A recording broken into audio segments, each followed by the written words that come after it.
10. I just popped the perk Turn that 10. theme music down a little bit. Josh, welcome. Back again. I'm here. Like we never left. Same hoodie. We are live for UFC 287.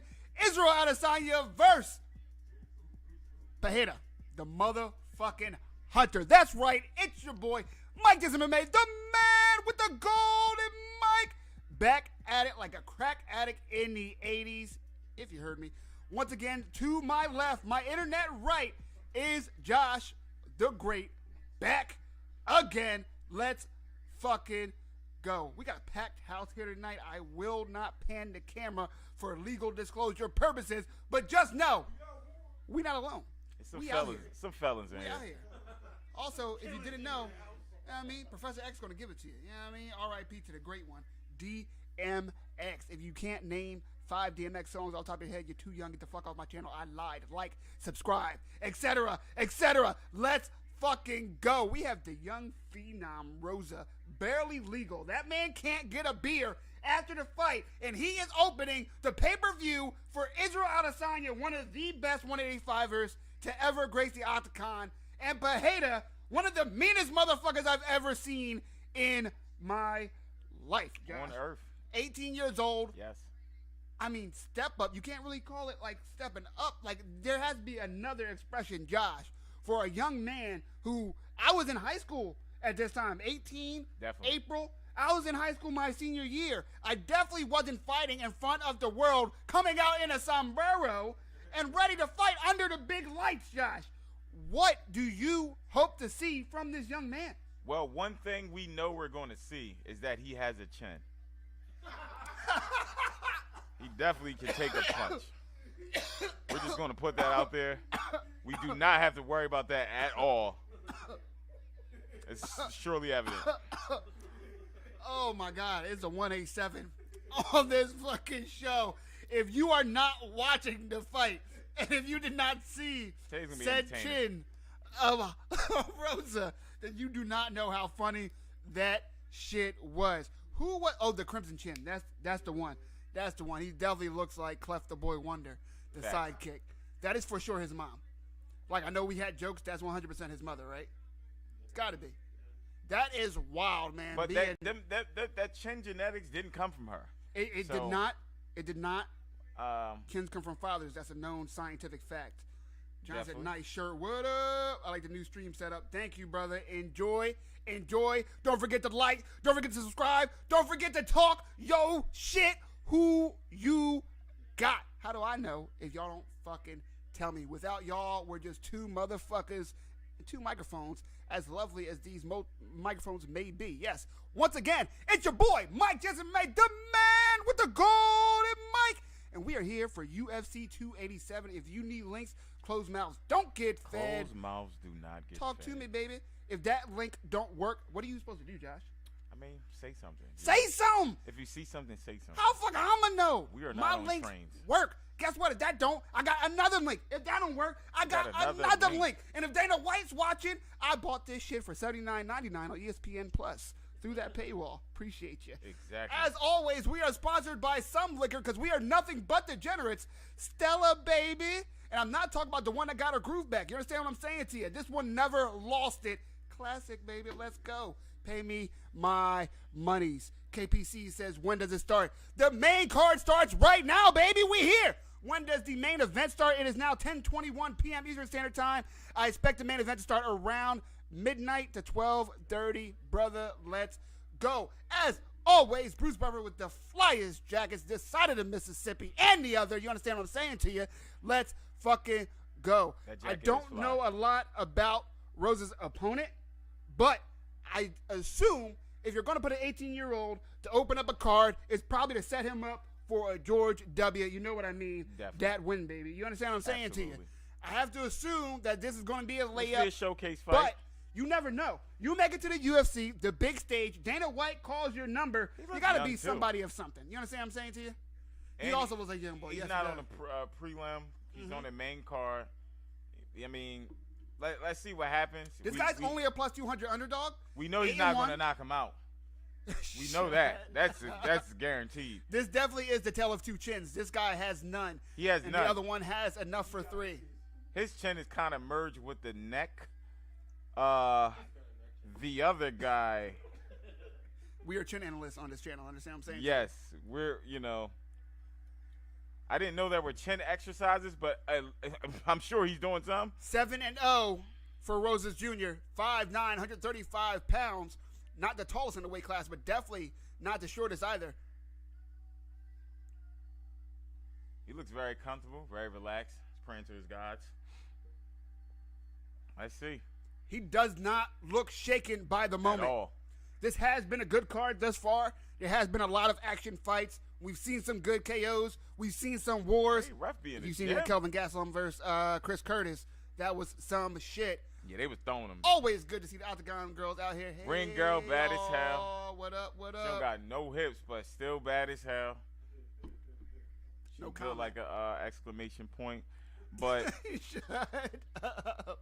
Here we go, round one. Oh, he's coming out fast. Rosas goes straight for the Good double sprawl. leg. Great sprawl from Rodriguez.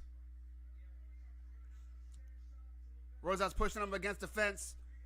DC talking about how he needs to set up his shots better. I have to imagine Rosas knows that. I think he really just wanted to set the tempo and get his hands on Rodriguez early. Rosa better not make a mistake. He's moving pretty fast. Knees to the body for Trying to make a Rodriguez. statement. Rosas looks strong in there. He does, but he's moving too fast. He's trying to go for that single leg. He still has the underhook on the left side. Rodriguez defending well with the wizard. Oh, okay. Oh, he's still up. Rodriguez still up. Not a high percentage takedown, but that was tricky. Keep Rodriguez thinking at the very least. Yeah, Rosa can't. He's not really doing. Yeah, it looked like he's trying to make. He looked like he tried to make a statement ASAP, and it's not really trying to working pull that out. single leg. You don't see a lot of finishes at this level with that type of takedown. Hiking it up. Now he has to trip that other leg. Great flexibility from Rodriguez. Okay, Able to got toss him him. down. Okay, not great balance from Rodriguez, though. Not able to hop on that foot. Rodriguez looks really calm, though.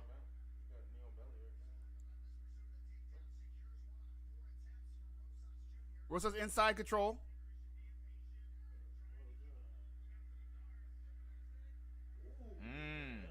Rosas threatening the guillotine, but that is why you don't see guillotines as often as you used to, because then all these guys are so good at defending that these days, they're going to wind up in side control or half guard and wind up on top. Does he have his back? He does, but what Rosas did that was very smart is he angled instantly it out. did a 2-on-1 on the one arm to not let him really get any type of leverage on him. Worked his way up, and now he has the hips of Rodriguez. Can he make his way to the back, or you see him threatening a toss over the hip? Ducked under, that was beautiful. Just shifted his weight, and now he has back control. Can he get it back to the ground? Rosas looking very composed. He has put himself in some bad positions, but he's done well to get right back into advantageous ones. Something just fell out. Rodriguez looks composed too.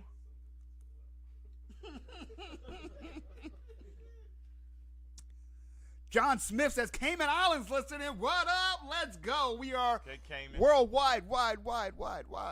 You know what I mean? Closed mouths don't get fed on this boulevard. Very close first round. Legendary words far. from Beanie. Not a lot of Siegel. damage done by either man, but I think Rosa looks to be the more composed, the more aggressive fighter thus far. And from an 18-year-old, once again, opening on a pay-per-view, that is just huge. As he has the back Oh, he has his back. of Rodriguez. Body triangle while standing. You don't want to burn your legs out, but it is the first round. He's 18. You got to imagine he trusts his gas tank. Rodriguez is looking at the clock. Going for the rear naked. Rodriguez looking at the clock. ASAP, this might be over. Rodriguez needs to fight those hands, and he's not. This might be over. It's under the chin, but it's dangerous. That's what I meant. You're right. You're right, Ant. Thank you for That might hurt more. Shit. I mean, that's what Rodriguez. that's what Rodriguez Shevchenko tapped too, just a couple weeks ago. Yeah, He was, yeah. That could be choke on Connor. Still has it Conor on the chin. Ooh. It's locked up pretty good now, Yeah, though. that's locked back. Oh, Rodriguez doing what he's supposed to do, Rodriguez though. strong Fighting as hell. hands. God damn. We want to see the hand fighting. That's exactly what Rodriguez needs to be doing right now. Rosas is strong, And once again, I think he just really is confident about his gas tank because he is squeezing. Yeah, he is squeezing like him. You don't want to gas those arms out, though. Look, he's not able to get it. Rodriguez is trying to turn into him, but can't because of that body triangle. What Rodriguez needs to do is shift his weight to the side of the body triangle that's locked on. So where you see Rosa's foot sticking out, that left foot sticking out on the right side, he needs to roll to his right. He's rolling to the left now, which is only tightening that squeeze of the body triangle. Yeah, but he can't do it. He's not doing much up top with it. He's not, but Rodriguez isn't going to win this round. No, definitely not.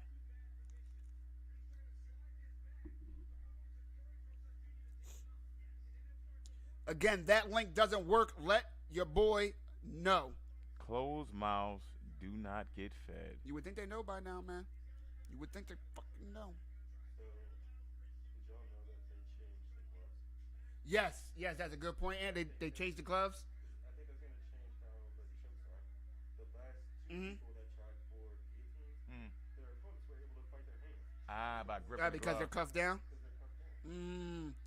Good point. The gloves did change. And if they're they pull the slanted glove down in to that stop position, from eye the ref pokes. can't see it either to pull it down. I think that's going to change with chokes. That's a really good point. It's the first time they're Gloves using them. change.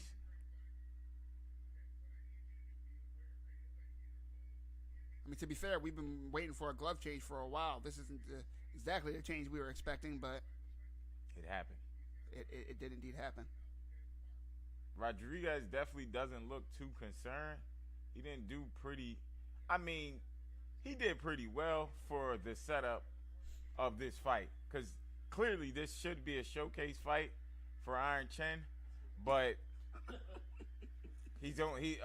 Rodriguez is only a plus 200, and it showed in that first round because the way Rosa came out, he came out hot, flying. Yes, he did. He came at him strong, and Rodriguez got through the round while being in terrible position for like half the round. He was in danger. He kept his composure. He definitely Congrats did. to that young man. And he didn't get caught into anything really damaging. Look, both men look fresh. Neither looks tired, and neither has a mark on their face. Rosa But I ain't will storm say, out this round. to both men, aggression is fine for Rosa, but there has to be damage associated with that aggression.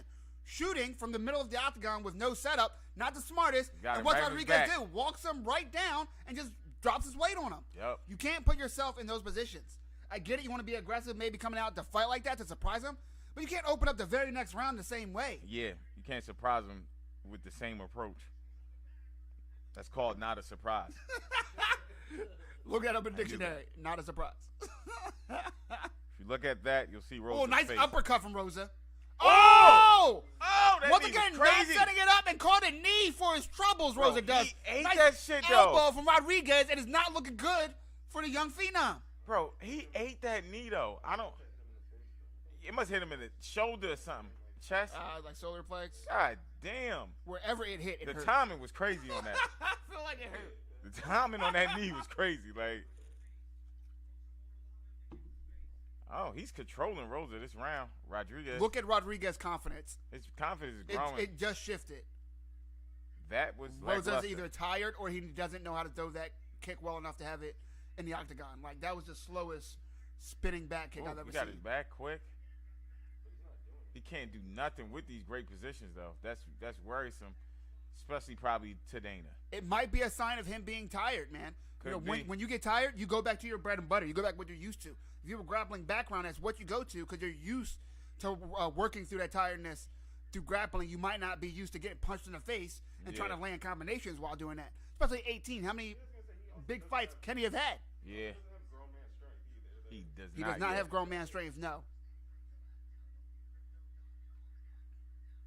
He seems like technically he has the skills to get into. He's really trying to get that back. Can't do anything. Yeah. Can't do anything really because he doesn't have like. Because Rodriguez Like, is a there's grown man. places he Look wants at to that. get, Did you but see he's him not spin setting it up. into the great position? And then Rodriguez winds up Wow. on top.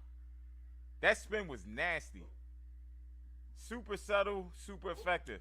Oh, I know Rosa almost got a reverse triangle on him.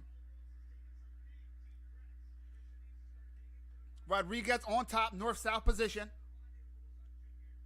Rodriguez looking to the corner for instruction. Ooh, that knee to the Nice body. knee to the body from Rodriguez, mixing it up. Get that elbow. Elbow. In. Hit him with that elbow. 2 minutes. He treating Rosa like his little brother right now. Great top control, top control from crazy. Rodriguez. That was crazy. Beautiful balance. He put all his weight in his center and used that to pivot to every single angle to cut off Rosa's escape.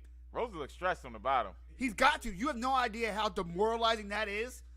Trying to think of so many different movements to get up, and that guy's just fucking moving on you. He may be tired because the difference in this round, right, in the first round is kind of night and day. Yeah. It looked like they just switched positions. 100%. Yeah. He like more confused than that. Maybe Rosa's suffering on the level that he's fought so far. What he's done worked. He's not used to solving the puzzle on the fly. Facts. Which, again, to be fair to this young man, it's not enough time in the world for him to have done that. But that's the danger of being 18 and signed to the UFC. Doesn't matter if you're fighting someone who's debuting. You're fighting a savage. You're fighting a world beater. You're fighting one of the most dangerous people on the planet. And it's a minute left. This is a terrible body position. triangle of his own. See, Rosa, though, did roll to the right side, but didn't use that roll to put pressure on the lock, so did nothing to get out of that body triangle. And he just on his back like Wolverine. Rosa's putting himself in a horrible position. Oh, man, Rodriguez now going for a choke of his own. He wasn't able to get under the chin, so he didn't even waste the energy and went back to strikes. At all. Rodriguez looks like that's being cool, savvy. calm, and collective. Yes. This looks like a walk in the park. Yes, Rosa looks like he's fighting for his life. What? All in his face. You can see it all in his face. Rosa's going to tear himself a new one after this fight because he's going to watch. He's going to see himself roll to the proper side of that body triangle and then skip, rolling over the foot to break the lock.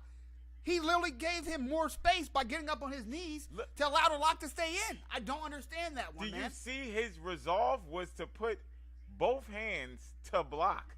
That's it. You got to get out of this, man. Okay, all right. It's 1-1. Let's go. Definitely 1-1. Both men. Yeah. Okay, so it just missed the face, but landed on the side of the jaw and the neck. And the neck, though. This was amazing right there. That was nice. Rodriguez has Super very, nice. very clean top control. Elbow to the body. Look, he was mixing up the strikes, body. He didn't he didn't beat the shit out of Rosa, right? But what he did is he demoralized him and he controlled him while doing steady damage throughout of that round. He definitely Rosa demoralized needs to answer some fucking questions coming out to this bout. Crazy how we said the second round just kind of looked like the opposite of the first round, but Rodriguez looked the same both rounds. His demeanor did not change at all. Rodriguez reminds me of a general with bombs all around him, and he's just smoking the square. Just doesn't really care. Oh, Mike Tyson out there? I'm talking about. Next please no one piss him off. UFC 288, Aljamain Aljo Sterling versus Henry, the king of cringe, Cejudo. You know where we there, baby. May 6th, 10 p.m. Eastern Standard. Make sure you subscribe so you don't fucking miss out. The return of the King, baby, Triple C. Let's go. Hey, Rosa. You already know I'm going for Aljo with my heart. I don't know who's going to win that fight. I need to watch some tape. Make sure you holler at me next time. What was that, Rosa? We will be back this month, baby. Don't worry. Those announcements coming soon. But right now, it's round 3. Rosa versus Rodriguez. Let's go. Josh, one round. Definitely. I think the round that Rodriguez won was a more successful round than the one Rosa won. Rosa won on control. Rodriguez won with control, but landed damage. Rodriguez and composure is just very impressive. Both these young men are impressive for even making it here, right? Yeah. But Rodriguez just looks like he's fucking been here before, and Rosa looks like he's asking a lot of questions during the fucking forest fire. Rosa definitely looks confused. He has the same approach. Going for this shot in open space. It doesn't make sense. It's not working. He's not even feinting it. He's just going for it. If you need links, holler at me if you heard me. If that one doesn't work, close mouths. Don't get fed. Say something to get something. Rodriguez can win just doing this, keeping range and sprawling. 100%. And that sprawl, that young man sprawl, yeah. His hips are in Nebraska. Absolutely. Where they fucking sprawls. That is crazy. He starts in New Jersey, ends up in California. You know what I mean? Look at that. Look at that. Then turned on him. Got his back. Oh. Rodriguez wrestled in high school. He 100% wrestled in high school, bro. Rosa, what's up? That was just, look at him. Man. Note the risk control. He keeps going for risk control anytime he's in a grappling situation. Staying on top and top control, crazy. Let's go. The analogy of it looks like Rodriguez is fighting his little brother. Definitely looks, yes. Oh, landing clean shots from the top. Has Rosa flattened out. Oh, no. Oh, now the young man's eating some strikes. He's getting beat up. Oh, he's getting beat up. Left hand man. We know his chin is strong enough to withstand these shots, but it does not look good. Who remembers left hand Lacey? No? Cool. No, but it sounds really familiar. The alliteration sounds. Lacey. Yep. Used to fuck people up with him on Fight Night. Ass. You give me fruit snacks, I know beat ass. He looks super give me calm. fruit snacks, I beat ass. Rodriguez is barely breathing hard. Has the body lock again with 2 minutes to work in a fight that he's up. Look at this. Oh, elbow. My goodness. Elbow to the temple. We're starting to see that a lot more too, where they're not just elbowing, with the right from the right. They're going to the whole other side. Yeah. And bringing it back. Oof. People are getting a lot better at using that strike.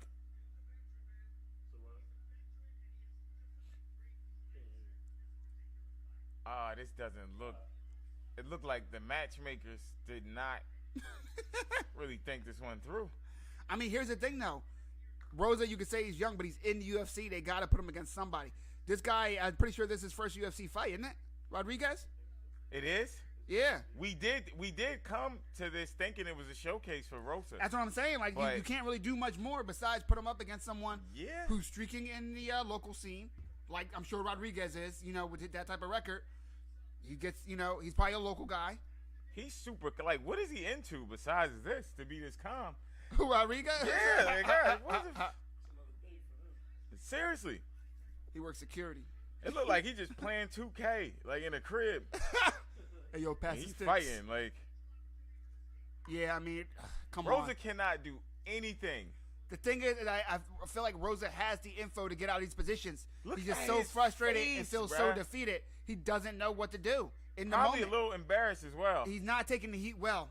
At all. Is the crowd The crowd booing? is booing. They're out of their fucking mind right now. Rodriguez should be applauded from this fucking great performance. Yeah, Rosa. I can't stand bad crowds, man. It look like Rosa don't want to be in there no more. He doesn't know how to be in there anymore.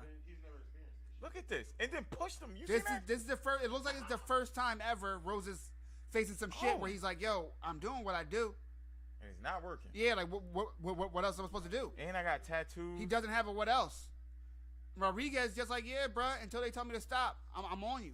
Literally, I know you won't got nothing for me.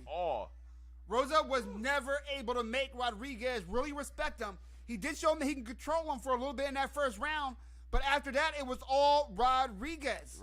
Rodriguez definitely won this. Like 5 best fighters of all time. Rodriguez. He throws hot fire. Absolutely, he does. If you don't get that reference, guys, get the fuck off of my stream. It's crazy. I think Rosa made a big mistake coming out so hot. It worked the first round. Why did he try the same thing the second round? That made absolutely no sense to me at all. I think he was trying to make a statement. He might have gassed his arms and his legs out with those attempts, man. Keeping a body triangle on a man that's standing, you got to think. You're holding your whole body up with just that lock. Look at this. That dude standing straight up, you're creating all the leverage with nothing but force. I know that hurt. This wasn't the most exciting fight, but Rodriguez looked good, and I'm excited to see him fight again in the UFC. I'm really excited. Rosa needs to take time off. I would love to see him take 6 months before he even accepts another fight. Maybe 8 months before I see him again in the octagon. I'm not trying to shit on him at all. He's 18, 19 years old, right? I get it. But this is the lowest caliber that you could be fighting right now. And this is how you looked. You need to take time. Yeah, he need to go like to the D League of the UFC for get a couple Well, fights. that's the thing. Easy fights. UFC, boom. like in that Dana White Contender Series, they have had times where they've put people to it's a contract that pretty much says, yeah, you go fight in the you go fight other leagues, but you're in a contract with us. So when we call you, he need to do you're that. with us.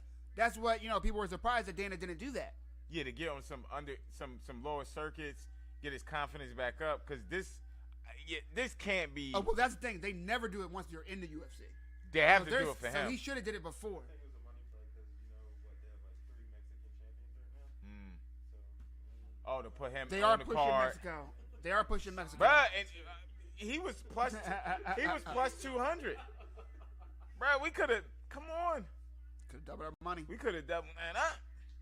Double it up.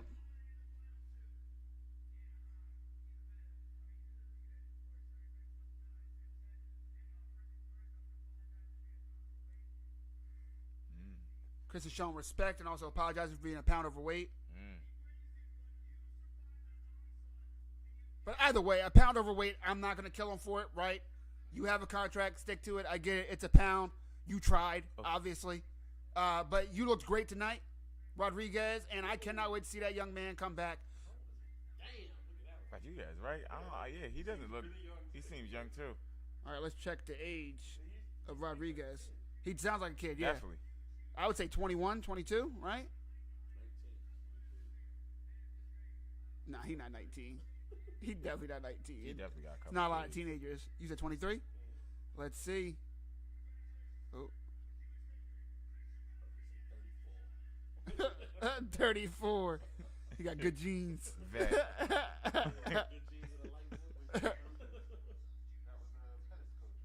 Yep.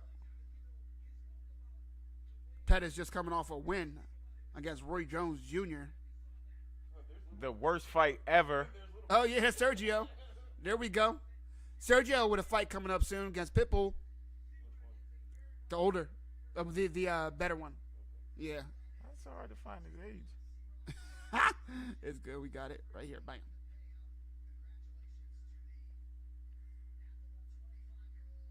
Bam. 25 years old. Older than all of us are. Right. I've been trying to go on his UFC.com shit the whole time. Oh no, he's had two other fights. This is his third fight. Vitor coming off a win. What the heck? Donald Trump there beating charges. took a break from all the crazy shit saying? going on. Took Kid a Rock break. was there too. Donald Trump, Kid Rock, Donald Trump, Kid Rock, Fire. Mike Tyson.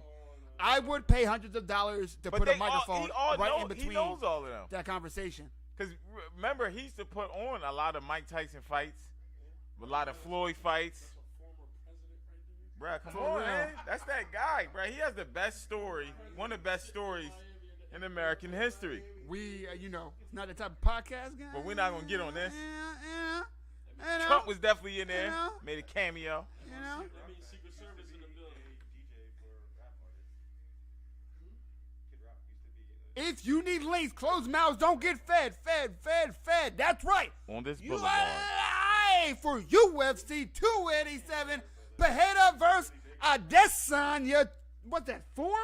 2 in the UFC, 4 in the overall rivalry that, can you really call it that? Really not when rivalry. Pereira is up 3-0. I think, spoiler alert, it's about to be 4-0 He about to after sweep tonight.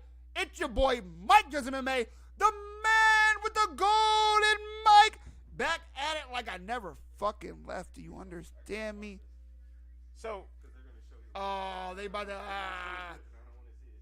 to show I don't see this either. Robbie Lawler versus Rory McDonald, one of the most savage, vicious, visceral UFC fights you will ever see in your life. New fans, go check it out. But I'm sorry, did I say the man with the golden mic? If I didn't, I said it again. You understand what I'm saying to you? I am Visceral having is a great word, ball. by the way. Thank you. I appreciate that. Pulled that out the bag. You know what I mean? I need another Stella. Stellas! Someone pass skirt! Someone pass me a Stella! Yo, I definitely need to get some skirts. Is there any more caffeine? Please do. I'll hold it down on this side of the earth. Oh yeah, his face looked crazy. He split his lip, like inside and this. Oh, he got a cleft. It wasn't a cleft. Oh. It split up and sideways. Like, it was terrible. It was in half and split. Yeah, it was terrible. Like Joaquin Phoenix. The worst thing I've ever seen.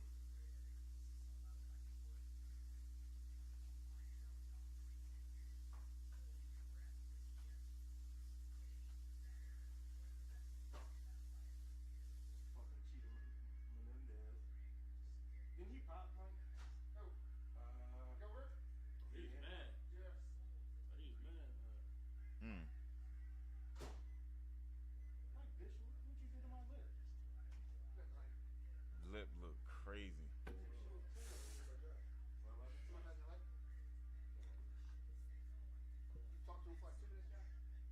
Yeah, this is wild. All right, we'll definitely be back on April 22nd for the Gervonta Davis Ryan Garcia matchup.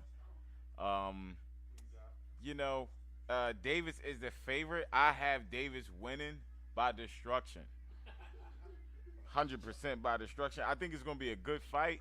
I see Davis getting the TKO around round 10 or 11. I think right there at the before then it'll be a chess match that'll lead to fireworks. Ryan will have his moments, but at the end of the day, I think Davis' power and explosiveness will take it. What do you think he does to combat Garcia's speed? Just eat it. You think so? Yeah, I don't think he can do anything about it. Cause I think Garcia's his gifts will be overwhelming for anybody he gets in the ring with. But I think Tank just has a chin, i.e. Tank. Like, I think you're gonna try to fight him in the clinch. you think Tank fights Garcia in the clinch, moves inside the speed? Yeah, I think that'll be the strategy, but he got to get in there. I mean, that's where That chin, yeah. But Ryan's speed is so, like some of his knockouts look fake because it's so fast. You like in real time you don't see the punch land, and then you play it back like, oh wow, he threw 2 punches. You're like, what? How the fuck? Hey, I think what gets him seriously. I think what gets him in trouble against Tank though is he's reckless. Tank is a little bit of a thinker when he's fighting. 100%. He may not be the smartest guy outside the ring, but when he's fighting, he's a thinker. Yeah. I think Ryan Garcia might get reckless in a way and not. My boy Dan, what up? He pulls back too a lot with his chin up. Had a refill on the Stella, baby. He I'm pulls back. back a lot, like this all the time. So you can't do that against. Yeah. I'm sorry, real quick. About them again on that level. That level is just too high, and this would be Ryan's first really step up fight. His biggest competition before that is like Luke Campbell, and he got put down. I say Luke Campbell's not a bum. Nah, he's not a bum, but he's not Tank Davis. He's not Tank. Or Can Cruz. we just pay homage for the 30-year anniversary that war, that slaughterhouse of a fight, Robbie Lawler versus Rory McDonald? Yo, that little piece of UFC history when George St. Pierre retired and let the UFC 170-pound division just go to the fucking wolves before Tyron Woodley took over for a little bit was vicious. I mean, do you remember the fights? Robbie Lawler, Johnny Hendricks, Rory McDonald. There was some wars in those fights. Wars. Johnny Hendricks lost on paper by rule against GSP. He lost. GSP retired on top, baby. You know what I'm saying to you? If you need lace closed mouths, don't get fed. Let your boy know if you need it. I got it. If that one don't work, guess what? I got him on deck. My man Dan knows who it is. It's your boy Mike Desmond, the man with the golden mic. Back at it like a crack egg in the 80s. You understand what I'm saying? Do you heard me? With to my left, my internet right, is Josh the Great. Back again. Let's go. And keep going up till you can't go up no more. Yes, sir. And if anyone's wondering, crack was wild in the 80s. Pretty wild, bro. Way back. In case guys Crack like was wondering, like, winning. why does he say that? Like, if y'all knew how successful Crack was. Crack was super successful. Crack was more successful than Tom Brady on the Patriots. Ooh, that's pretty successful. Very. That's pretty damn successful. All right, here we go. Let me get the stats ready for you guys for Kevin this Holland, next fight. the Trailblazer. Yes, sir. Cannot wait for this fight. And if you mofos are true fight fans, you can't wait for this one either. Of Okay, course, Kevin Holland, the superhero that the world needed but does not deserve. Yes, he has stopped many crimes, including robbers and car thieves. This is true stories. Oof. He's talked down a man with a gun at a diner. He formerly fought 185, thought he was a little undersized. Now at 170, he did have that last-minute changeup against Hamzat that did not go very well for him as expected from a last-minute fight against Hamzat. But 170, I think, is a great weight class for Kevin Holland. I would love to see him fight Daniel Rodriguez like we were supposed to. But maybe an even more exciting fight is him versus the former top 6 175-pounder. Santiago Ponzinibbio. I was about to say the wrong country. I believe he is Colombian. Santiago Ponzinibbio. Mm-hmm. That is a great last name. It is. Them ears are great as well. This should be a good fight. Kevin Holland's always been entertaining. We'll see what's going to happen. Let's go. Let's go. Kevin Holland had one of the craziest knockout victories against Jacare Souza. Knocked him out while Kevin Holland was on his back and did a back. I saw that. Just slang that was thing. wild. Nasty. Yes, hella leverage on that. Never Out of seen no nowhere. shit like that before. Just shows how lanky he is, and that was at 185. Super. Nah, he's super. What did he do?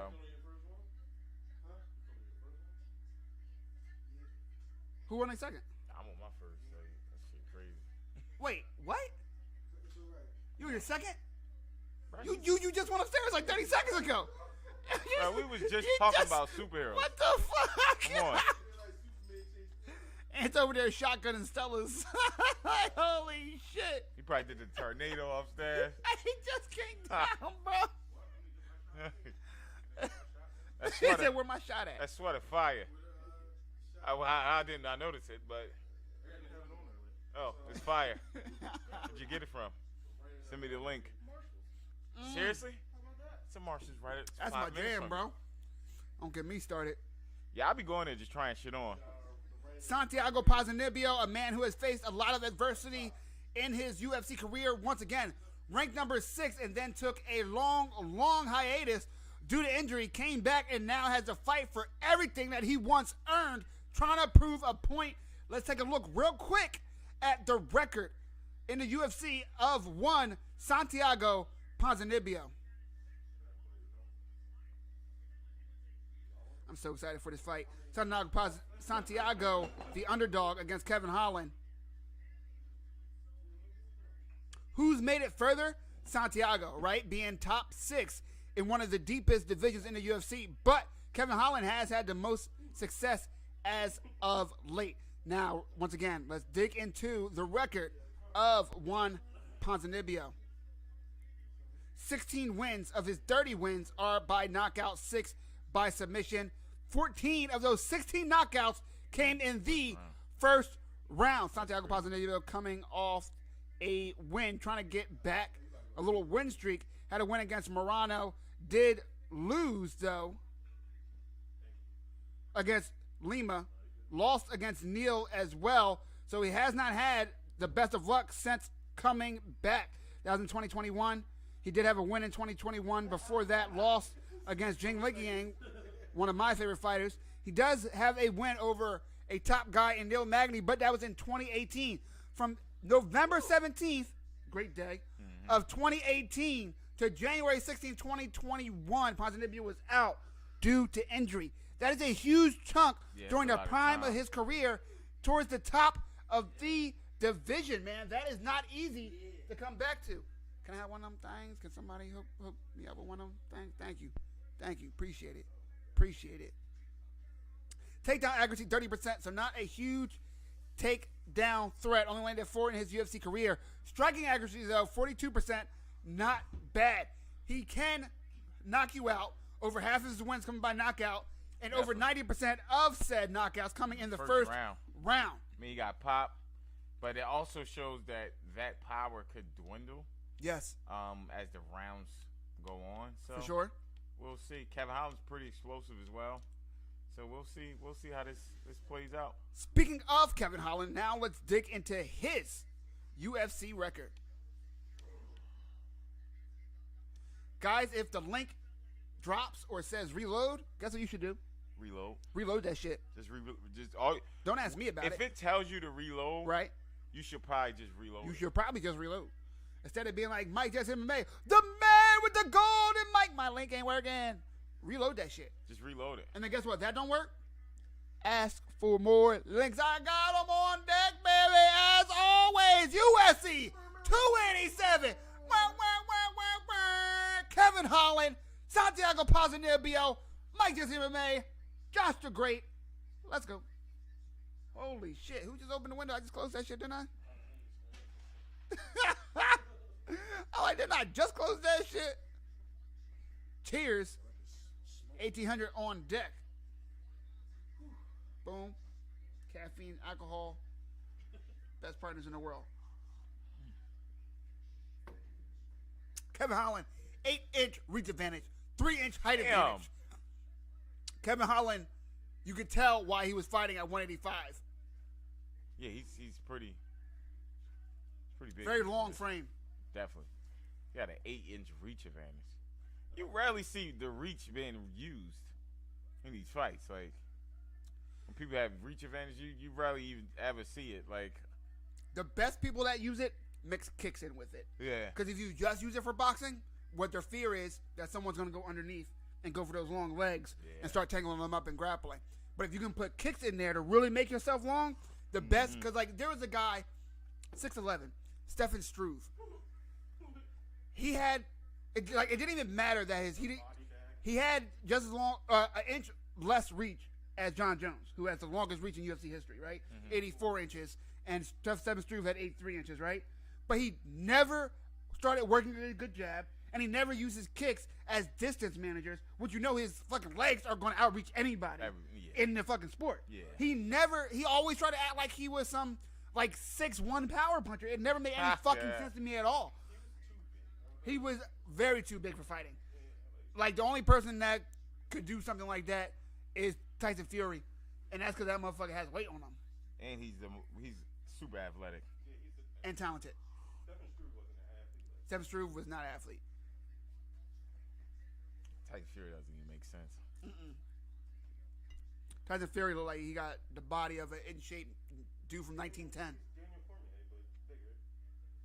Way bigger. Yeah.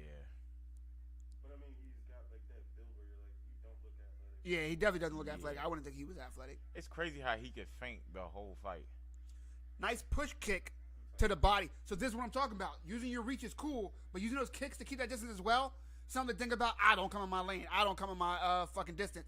I choose when we initiate or you're going to eat these kicks. Nice lead left hand from Kevin Holland. Don't forget, like, subscribe if you like what I'm doing, baby. I look fast, too. He's feinting.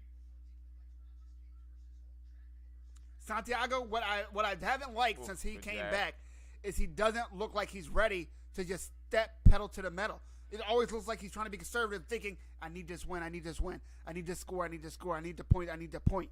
It doesn't look like he's just going out there and putting it all out there. I know it's easier said than done. When you're coming back from injury, you're probably, every fight, might be your last. But if you're going to be in the octagon, you got to fight to win and not fight to try to avoid losing. That kick to the knee, like, wow, man. Yep, those teeps.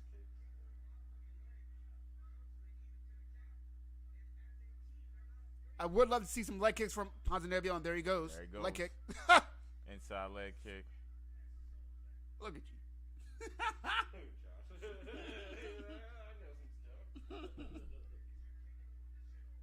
Out here. Student of the game. What do you think about the MMA jab versus hurt him with a jab. Yeah, Holland. Speaking of that. I think a lot of people feel like it's more risk than reward in MMA because of all that.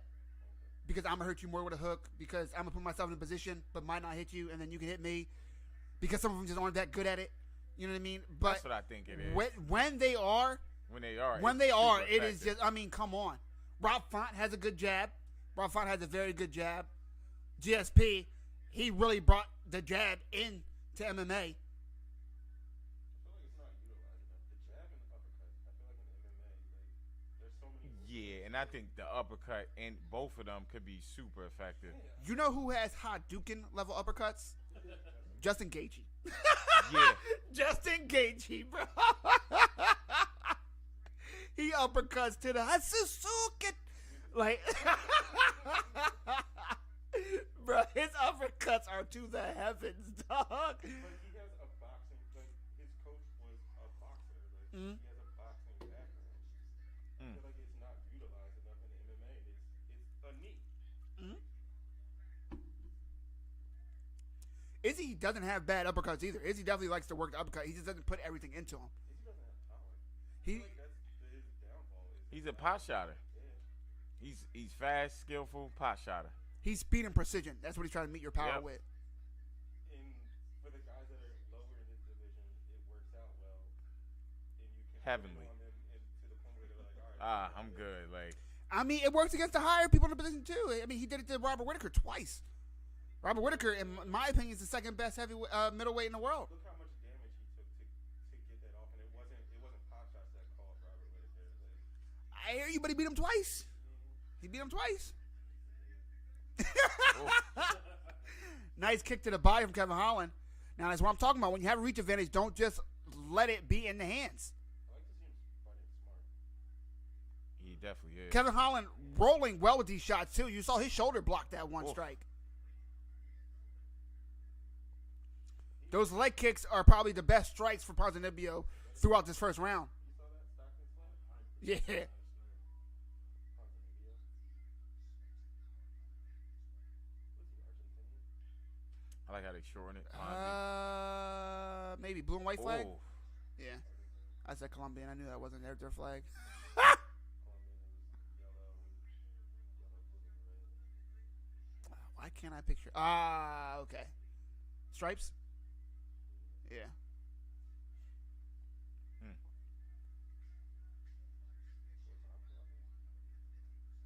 Oh! Ponzinibbio. Oh, that Oh, backhand! wow. Wow, did I tell you it's the craziest shit? how is that so hard? Kevin Holland tried to help Ponzinibbio up. He's like, bro, I didn't mean to smack you like that. I didn't he's mean hurt. to smack the shit out of you like that, Santiago. He was hurt. Bring that stool over. Guys, we talked about it. I said, right? I said one of the That craziest backhand. shit I've seen from Holland is that backhand, that back fist. Not a spinning back fist, just a back fist. Just a back fist. It's almost like Dropped a him. bitch. Don't let me put my. I mean, like, Power in his yeah, it doesn't make any sense when he just whap. It didn't look like he. It didn't look No, like he did anything. Like, that backhand is strong, super bruh. short. It was almost like, get off me. Yeah, like, Holland Pippen is strong. boom. Look at it. That's crazy. And it Santiago dropped Ponzinibbio him. catches the kick. Bro, I was And then gets backhand. waiting for another punch. Boom. Look, throws the right hand, misses. You think, okay, now's my time to shine.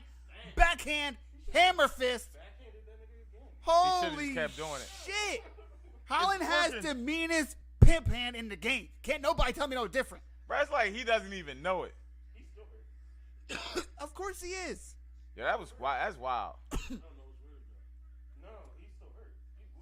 He's woozy. Yeah, I'd have threw it right off the clap. He told his coaches Backhand. verbatim, yo, Kevin Holland said, give him his money. I need that. Throw some leg kicks in there. Please, somebody, His leg. give me some money. For sure. It always happens in situations like this. Always. Every time. That backhand crazy. It is. It's better than his front hand. Yo, I'm telling you. There's more power in it. Yeah, like It doesn't make sense. No one punches like that and knocks somebody the fuck down, and he's done it multiple times in his career against multiple tough guys. No, I want to see if he can control himself now and not get crazy. Can Kevin Holland keep his composure is the question. Can Santiago Ponzinibbio find an opening that he's not thus far been able to find besides those inside leg kicks? You need to keep working those. You got to hope that it pays dividends. You can't just think, oh, it's not stopping him now, so I'm not going to use him. That's where people fuck up. They're like, oh, I don't see immediate results. Oh, nice combo from Santiago, but he eats some for it. Nah, he dipped that. He ain't even land. And he caught an elbow. Yep. Whoopsie. Yeah, he looks really good. He looks really composed. Holland, right? Yeah, he looks really composed. It looks like he's making good decisions. Oof, that hurt. Holland, those teep kicks to the knee. Disgusting. Santiago looks confused. Yeah, he looks like this is not what I thought. I think he's in here like this dude's really fucking big. Like Kevin Holland is a big dude in there right now. Yeah. And he doesn't want to strike with him. He's not. He doesn't want to strike at all. He's covering up when he throws. If you notice, he's just like putting his Yeah, and then throwing. What's very His impressive eyes is on that the floor. Kevin Holland isn't even like by training a striker. Oof. He's a grappler. He looks like a elite striker right now. He's a against this Brazilian dude. Jiu-Jitsu guy. It's clean. He wants to get you on the ground. He'll pull guard sometimes. They told him to stop. But He needs to throw a 1-2. Left jab, right hook. It's there. Again, he's using that. You notice Ponzinibbio keeps dropping his right hand. oh, Yep. If he would set that up, nice check left hook from Holland. he's got it. Got it. Like that right hook is there. Yeah, Holland's not letting go of that right hand. He's feinting it. It's there. He's making Ponzinibbio think it is. If Ponzinibbio calls that bluff, says, oh, you want to keep feinting it? I'm going to punch there. Oh, good shot. With that left hand over the top. Ponzi's a little success the last couple, Those inside leg kicks are landing. like 30 seconds. He's chopping down at those calves, and Kevin Holland doesn't have the thickest legs. He's got those John Jones legs. We ain't never seen John Jones like Buffalo. Them facts. We never will. Probably not. Probably not. I'm sorry, bro. He's fighting heavyweight now. Probably not. None of them motherfuckers can beat him up there, dog. I want to see him versus Curtis Blades, man. I want to see him. You think that's the wrestling match? I mean, I think it's a grappling match for sure. I don't think Blades can handle him in the clinch. Mm, You know John likes that. might be able to take him down. Man. Ponzinibbio, I don't know. He just backhand. I got one too. Holy shit! Kevin Holland just gave him a courtesy handshake. Right. All right, man. You come on. Good try.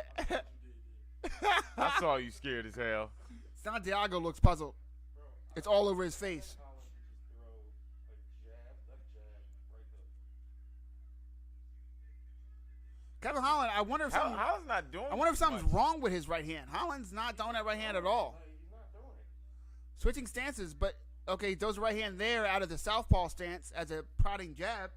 Nice kick to the body. Here we go. He's got to get his volume up. Because I Holland, think right? he's winning this round. Yes, throw Oh, it. there we go. No, okay, nice combination. It's there. Throw it. Oh wow. Throw it. There we go. He let Oh, go of the wow. right hand right there. Right. Has Ponzinibbio on skates again. Ponzinibbio creates a grappling exchange. Kevin Holland needs to show that defense that he's been working on, that he's been bragging to DC about. Nice knee. Well, he just Partially did. blocked, but he threw it. Ponzinibbio disengaged. Holland needs to stay on him. He has to like. Because if Holland's Ponzinibbio scared, goes like- to his corner and his coach tells him, I mean, how many times have we seen now people upset the world with their coaches giving them a fucking speech? You're down, Rocky. Let's go. You need to finish. Exactly. You know what I mean? No strategy. He's don't let him bully you. Like, we've seen it against the best in the world. No one's immune to an upset. He doesn't throw body kicks either. It doesn't make sense. He was throwing them earlier, straight to the body. If he would set it up with a Ugh. body kick, it's there. He drops it. Look. Come on. I feel like Holland at this point looks too comfortable. Yeah. I don't think he respects Ponzinibbio, and he's not having fun. You heard DC. Great job of staying safe. Both men need to pick up the action, but Holland, he needs to take some chances. I get it. You don't want to give this one up. You need this to stay in that dogfight that is the 170-pound division. But, man, you got to make some statements in a division that's this deep. He could have made one this round. He could have. He had the opportunities. His coach was like a real champion kickboxer. Oh, really? Mhm. Ponzinibbio's coach telling him that leg kick's working, which it is. 100% agree. He could capitalize on it, but he's so shook when he swings. His eyes are to the floor. Doesn't even make sense. Like, you can't even see what he's doing Right. or what you're really throwing at. He's talking to Dana as always. How much do you think judges value that leg kick though? Like those low leg kicks? I don't know. I don't know how much judges give credence or respect or scoring to those. Like, I think they should a lot. I mean, so do fighters. I think they should because fighters say it. You know, if a fighter tells me that shit hurts, then that shit needs to be counted like it fucking hurts. But I think some judges look at it like, it's only the leg. I think more if it sets up other stuff, I mean, they'll put more definitely. credence to it in judging. But from what UFC fighters say, Or if they can visually see damage. Yeah, Right. like look at that but shit. from what UFC Like, fighters say, like, what is it, the perennial nerve that's in your That back calf? Yeah. Like, supposedly that really fucking hurts, and then when it stops hurting, it's because that nerve is dead in your inner leg, and it can't feel anything, and it makes it hard to walk. What's that, Uriah Faber? It happened to Michael Chandler in Bellator. His whole foot dropped. Who like fucking tore Uriah Faber's leg to shit? Aldo? Was it Aldo? Aldo or Cruz? Might have been Cruz. I know Cruz beat the fuck out of Faber a couple times. Yeah, somebody fucked his leg up doing like those just low kicks. Yeah. oh, good left. Did that one? Yes. I mean, remember, low kicks used to be, like, not respected at all, and then Benson Henderson was like, look at me. But those calf kicks are different. These are different, for sure. These are different. I mean, you seen that tweet? What is that? Ponzi outlanded Holland in a second. I think he did. Oh, shit. I think he did. The leg kicks, and then Holland was super inactive for a large portion of the second round. So are we thinking possibly 1-1? I It mean, could be. I gave that round to Holland, but I didn't know that Ponzinibbio outlanded him. That's what I mean. I think it looked like 2-0, but Right. Yeah. in reality, Fight might be closer than we thought, ladies The and gentlemen. body Let's go. language looked 2-0. The body But language what definitely looked actually too well. happened For sure. might have been 1-1. it was an excellent way to put it. I think Ponzinibbio just hurt himself. Throwing that leg kick. But right now, like Oh! He Ponzi kicked to the... is- Oh! No, that was a splat. That was on the yeah, Ponzi's way more active in this round. Them leg kicks. Nice jazz from Kevin Holland. Kevin Holland's playing alright. He needs to throw combinations, Kevin Holland does. You can hear those kicks though. You can. He's playing with his food. Like, Yeah, he really is. I don't want Kevin Holland to sit in the lead and then lose and talk about robbery. Not if... Oh! Nice left hand lands for Ponzinibbio. you can see his confidence too. Leg kick Yeah, again. it's coming. This is what I'm talking about. And Kevin Holland's fine with this shit, but like do something. Yeah, bruh. Like, yeah, his motor is out or something. It's I don't halfway know. through the third, and I don't think Holland can be confident enough No, to sit not at all. and hold in neutral. He needs to put this shit in 6th fucking gear. I think he's losing right now. He's losing this round for sure. Yeah, and that second round is in the air. And as a grappler, you would think he'd be like, let me. Let's take it to like just. I can't stand times like this, man, where we see the fighter have a road to victory, and they choose not to take it. I can't stand that shit. So you can't. It's going down. Oh shit. Oh!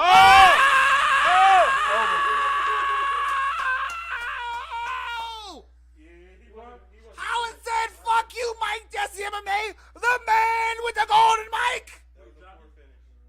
That was a poor stoppage. Oh! You did say he was playing with his food. That was a poor stoppage. Because he got up right away and he did like this to the ref. He did. He wasn't out of it, What the heck is he just hearing? He just let him walk over to the president. right? He What could've Kevin kicked- Holland gonna do? Like, kick him in his face?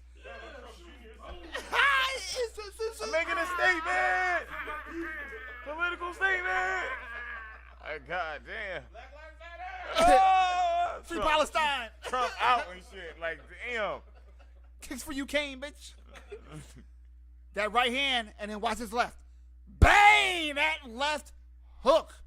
That put, Santiago, no, that stoppage. Oh, yeah, he was out. He's on his forehead balancing, bro. Yeah, he was out. Watch how quick he hops up.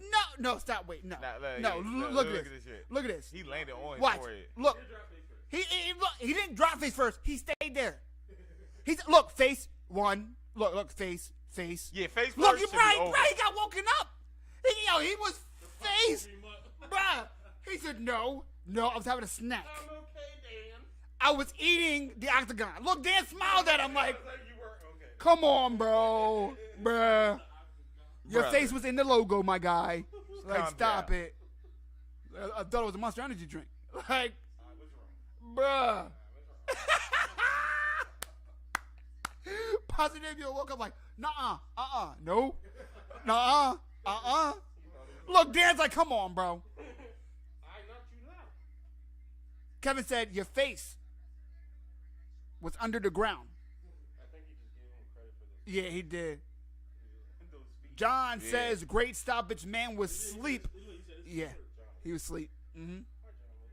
Ant said, what's up, John? We got a full fucking house, John. You know what I mean? I'm not going to put out no governments because you a snitch. There's felons in here. Ant's out here. You know what I mean? Mike know is what in I'm the saying? The man with the golden mic. Josh the Great. T. Zai. We out here. What up? Don't ask me what I'm great at. We deep. All that. Let's hear what Kevin Holland, the Trailblazer, has to say.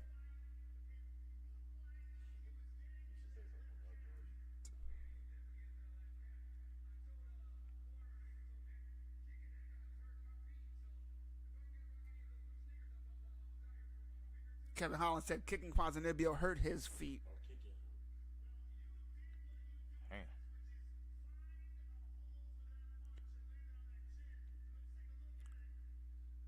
Speaking of kicks hurting to land, remember Luke Rockhold said, yo, Romero felt like kicking steel? Nah, that's just Cuban science, dog. Nothing as petty as steroids for Yoel Romero. Biological specimen, bro. Yo, he said. Cuba ships out like doctors to like all of the world. They have like elite level doctors. Holy shit. That's crazy. That's a fun fact. Nah, I know, but like, you know how like, I think medical school is cheap down there, something like that. But they have like I know procedures are. they're using cars that are from the 50s. Like Fly. I mean, no. Fuck, let me mission standards, you know what I mean? 67 Mustang. That's a pretty good car.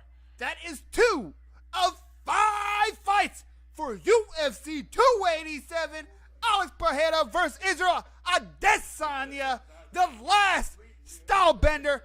Kevin Holland versus Santiago Ponzinibbio ends in TKO for the man, Kevin, the Trailblazer Holland. Let's go. Are you ready for the third fight, Josh? Like, come on. Absolutely. Are you having a good time? I'm ready for the main event. I'm also ready for the main event. Logan Paul out there, of course, his sponsor. What is that energy drink called? Prime. Prime time, baby. Woo! The next fight is a banger. Rob Font versus Adrian Yanez. Huh? The Cowboy have a Donald Trump shirt on. I didn't see. I think I saw that. I didn't see. It's to do with the cowboy hat, right? Yeah. Clearly it is him. That disappoints me. That surprises you? I mean, Trump is there. Yeah. Do you know how many? Am I allowed to say the N-word? Nah. Rather not. Rather not. It slips sometimes. Do But you know how many black people Cowboy like has like around him? I'm sure. I didn't think that would be a thing for him. They might I mean, be you know, on he's the, like a rodeo guy. You know, he's a Bud Light guy. They might be on the same side of the fence. Rob Font versus Adrian Yanez is about to be savage. Rob Font has some of the more exciting and action-packed. Now, they're in Miami. And you have no idea why that says Jersey, but they are 100% in Miami. Jersey represent anyway. Jersey in the building. Let's go. Jersey Street. Jersey. We got a Prudential Center up here, don't we? Word. We're in Miami, New Jersey. In Jersey, because the Prudential Center, they're not fighting at the Prudential Center. Right. Huh. Why did they just show that? I don't know.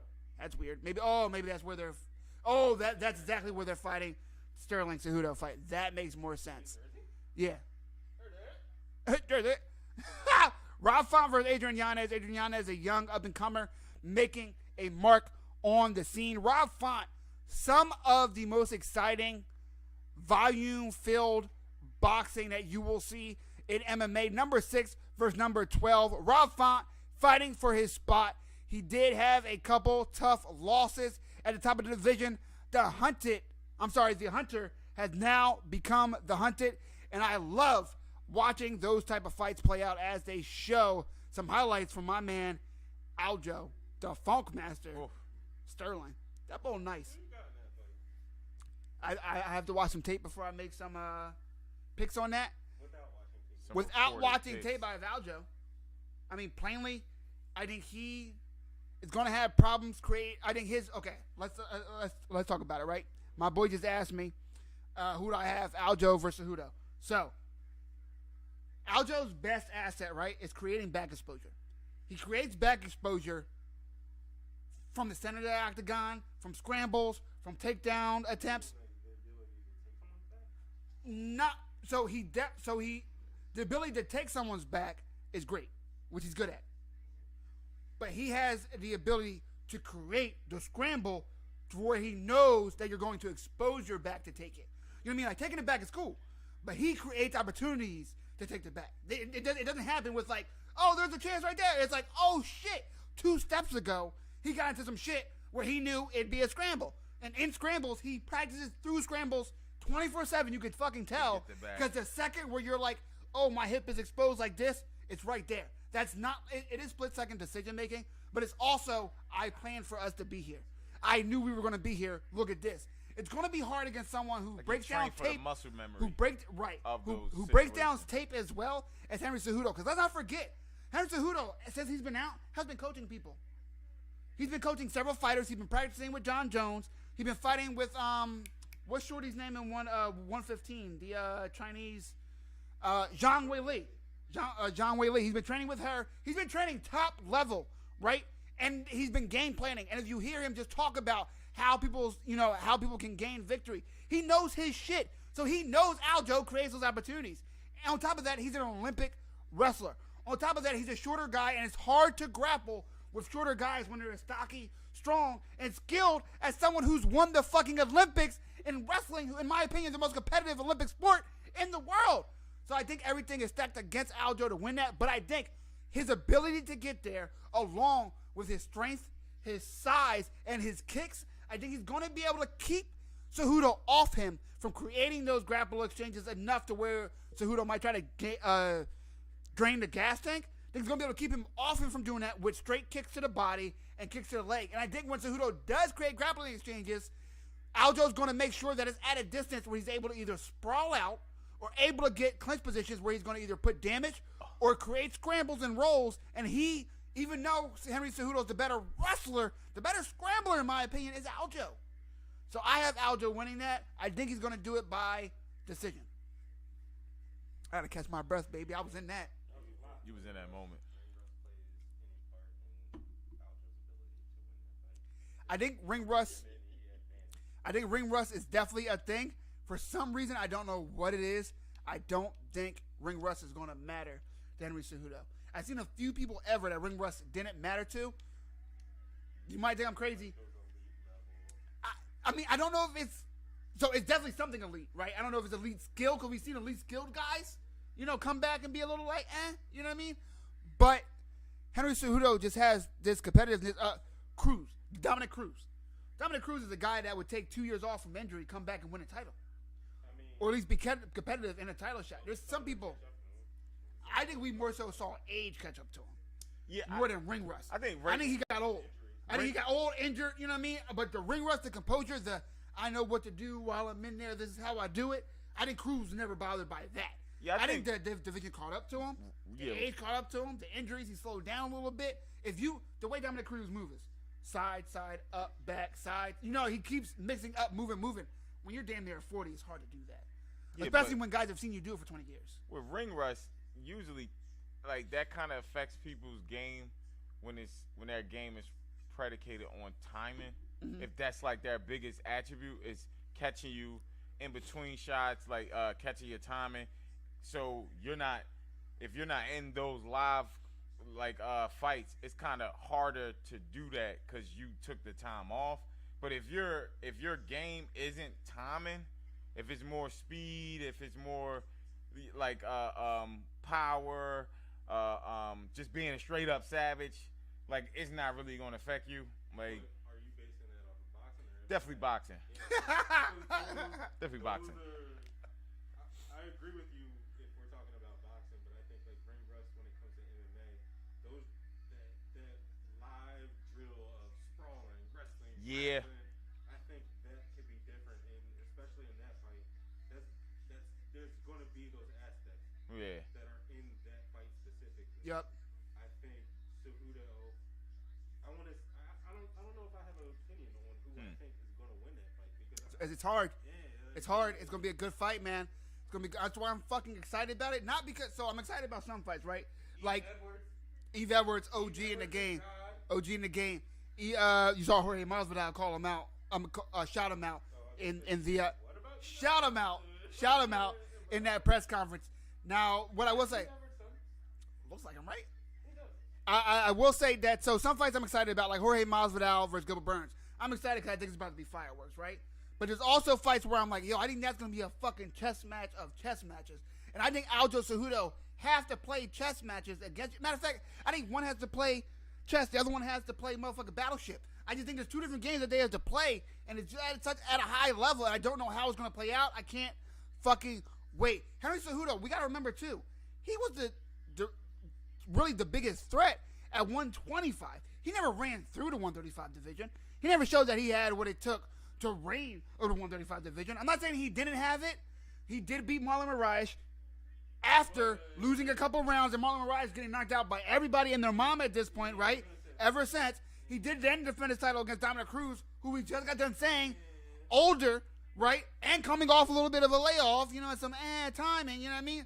So, like, Henry Cejudo never shown that he's an elite 135er. I'm not saying he's not, but Aljo has been here. He's been at the top. He's been given a chance and then fell off and not made it and not shown what he had, and then was able to break through and get in there. What did that look about, Ant? What are you about to say about my boy, the Funk Master? It was a fight that he won the title in. Uh-huh. That he was clearly not winning. Right. And the only thing that really got him the belt there Right. was an illegal knee. Was that his fault? I'm not saying it was his Right. fault. So he was losing that fight. Right. He never redeemed that fight. He did. He did redeem that. They fought He him did. again. Yep. And he won. He beat ass Nicely. or won? He won 3-2. He won Okay. 3-2.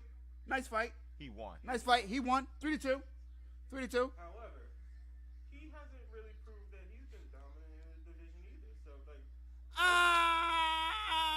What? He hasn't proved that he's been dominant. He's proved that he can hang with all of them.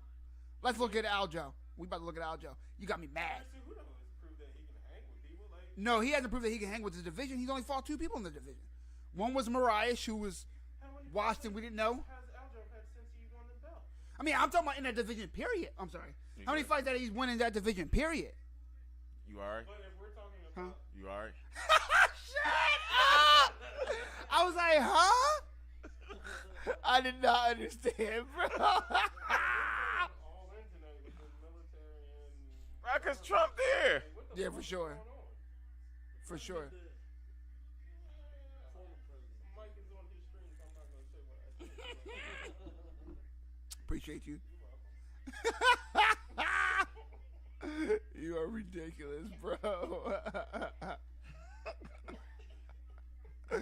We're about to look at Aljo's record.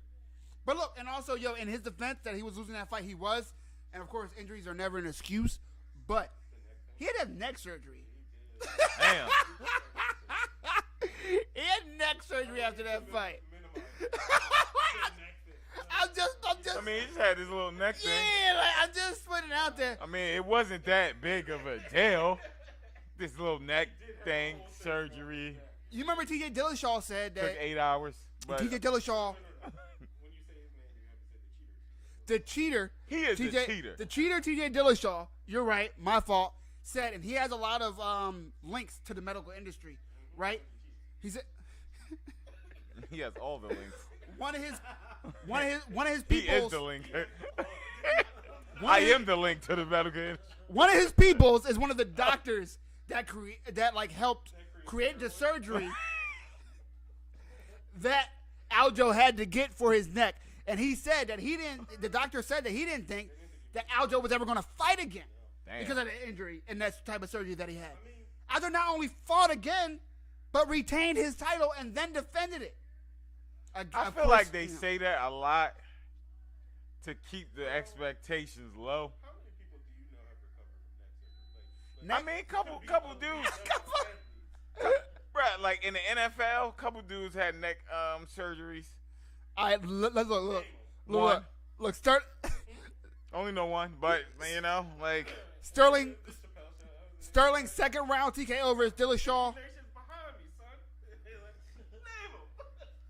Decision victory Zimbabwe. versus Pereira. We won't count the one that he won by disqualification versus Pereira. Corey Sandhagen, who looked like a fucking monster against Cheeto Vera. Against Cheeto Vera. But, you know, A top guy in the division. Submitted him in 90 seconds. Dang. All right. Beat Munoz. Tito didn't look elite against Dominic Cruz, who we just didn't give that much credit. Beat Joe Rivera. Beat Stamen, who's still a top 10 guy in the division. Beat Johns. Lost to Marlon Moraes via knockout 2017. We're about to start this Yanez fight. First round. Let's go. And got me arguing and shit. But we in here. You know what I mean? John Wade, for whoever cares, I don't, says yeah, if Aljo can fight long and use his size, he'll be fine. But that's easier said than done for Cejudo. That's a fact, John. That's a fucking fact. I'm just gonna agree. 30 seconds into Rob Font versus Yanez. This should be an exciting striking bout. We've seen that go other ways before, but let's go. Oof. That looks slow as hell. It did look slow. Looks what? Oof. Oh! That was a weird angle. Yeah! He like sat. It was like he was falling Like- in. That motherfucker! Came up with that shit. He definitely cussed with that. Oh, Both men are landing crisp. Yeah, that hurt. Ass strikes, God You seen his damn. hands? His hands got close as hell. Oh my god. Right. Don't hit me like that. Nah, you're totally good, bro. Like, subscribe. Oh yeah, you want to follow my? Did I see that? I didn't see that. Wait. You know shit, I ain't see that. Damn, everybody, bro. I'm joining the team, brother. This thing goes thin. I'm walking around looking crazy. Two scoop balls in the building. I came on home. Why they get you excited? Yeah, fuck you, Zach. That won't keep up. All right, Ooh. your 4-foot hair. Jab. Oh. You ain't never think about using nothing? Well, it's funny when she said that. I just bought me some fish oil pills and some Okay. daily vitamins. I'm gonna see if that works, but other than that, I'm not doing anything. Word. Yeah, I thought about it, and then I looked at the side effects, and I was like, nah. I'ma just go bald. Hold on, Mike, you're going? Mike, you're going? Huh? Like, it's going? Nah, I'm not gonna say which side, but one side has been, for like the last 5-6 years, been just. But luckily, my barber know what to. You know what I mean? So. Laxy oil. Throw it on there. Yeah, just stuff like that. That right hand from Rob Font. Like I said, the boxing. That man has some crisp ass boxing. Rob Font does. Yeah, Adrian his Yanez nose is no joke already. either. Look at the combinations, punches and bunches from Rob Font in the my white, and he's goodness. all over Yanez. Let's go. Rob Font looks. I fucking love explosive. watching Rob Font fight, bro. Love it. Yeah, it's a lot of hands he's landing. He's landing a lot of hands. He's landing a bunch of hands. Ooh, Oh, damn. Yanez catches him though. Does he hurt him? Yup.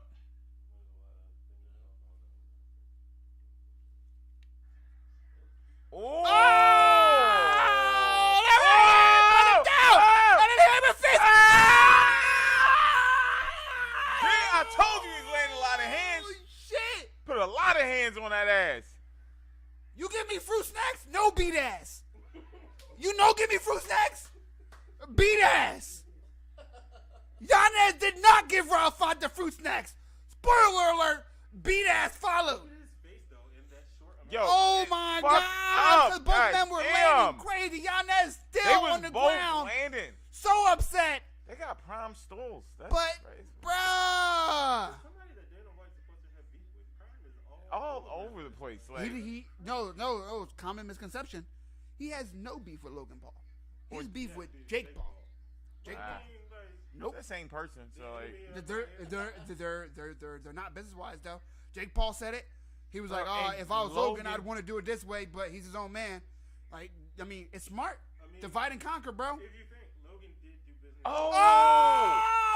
damn! That right hand! Look, boom! Oh my! in the background, Oh, that Yeah, right yeah, hand he was was in a- nasty. He's another dimension. Yeah, he was already dazed at that point, and then he just followed with the left hand hammer fist. Facts, bruh. Finish him. Did God, not shit. let him breathe after that. Rafa, what did I tell you, ladies and gentlemen? Defending his spot, number 6 in the world, in one of the deepest weight classes in the UFC for a fucking reason. I know some of you my guys might be thinking, Mike, you done said one of the deepest weight classes for every weight class. That's a lie. 185, not deep. 205, not deep. Heavyweight, not deep. 125 is women's division, not deep.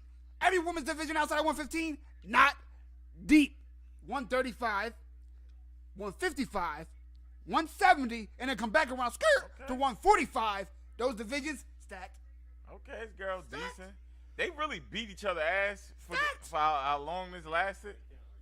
Just stacked, bro. Cause Fine Eye looks puffed up. Yo, I need to buy those for the next one, bro. It's over. I have to buy those next time, bro. I'm going to buy them, right? Talk them up on this shit, and then send them a video. What's up? Look at his eye though. Boss fella move. You know what I mean? fucked up for somebody that won the fight. Yeah, like they were beating each other ass. I mean, I'm about to say, they hit each other with some shit. Adrian Yanez is no joke. Then Fine just knocked him to another dimension, and then Let's listen to what Rob Font has to say. That was fucking amazing, though, man. Come on. Rob Font said, "What's good, Puerto Rico? Let go." he did that pretty good. Did I? Thank He you. did. He sounds like he's from Tallahassee. Sound like from Tallahassee.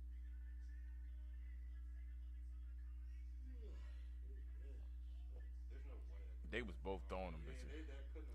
Like, look at that. Yo, the Atlantis such clean shots. Look at Mike Tyson. Look how he's smiling. He's having a great time. This is violent. Wish this was around when I was younger. Hey, I love it here. Could you imagine Mike Tyson being Bruh, imagine No, him training. I don't want to see him in 4-ounce gloves in his prime, bro. Oh, He would have broke people in half. That's gotta be scary. Yes. When you get hit and you're still conscious, but you can't do anything. move Like, your limb.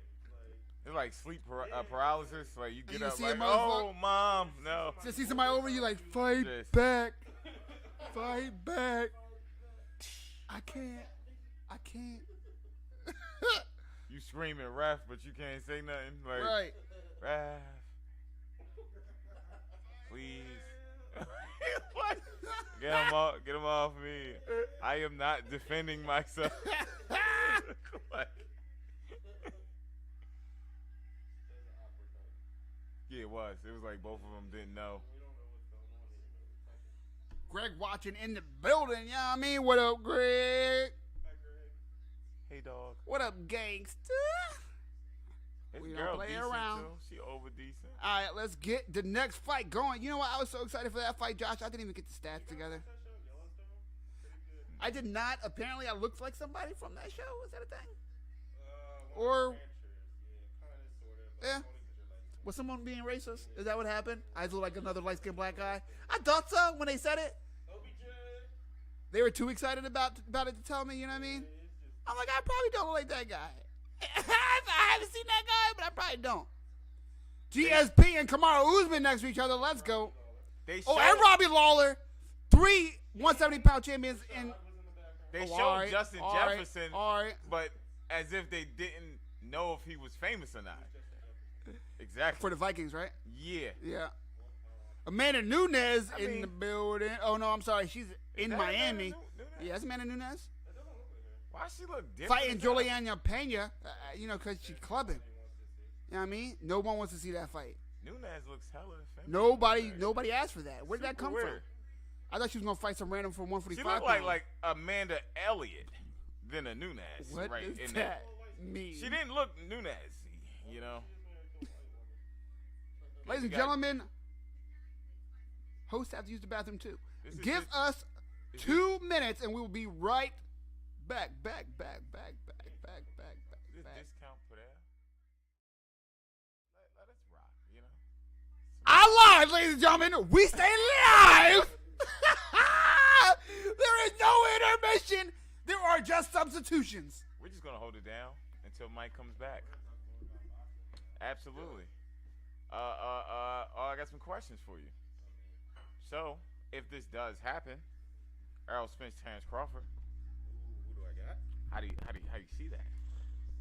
You know, I don't have Terrence losing.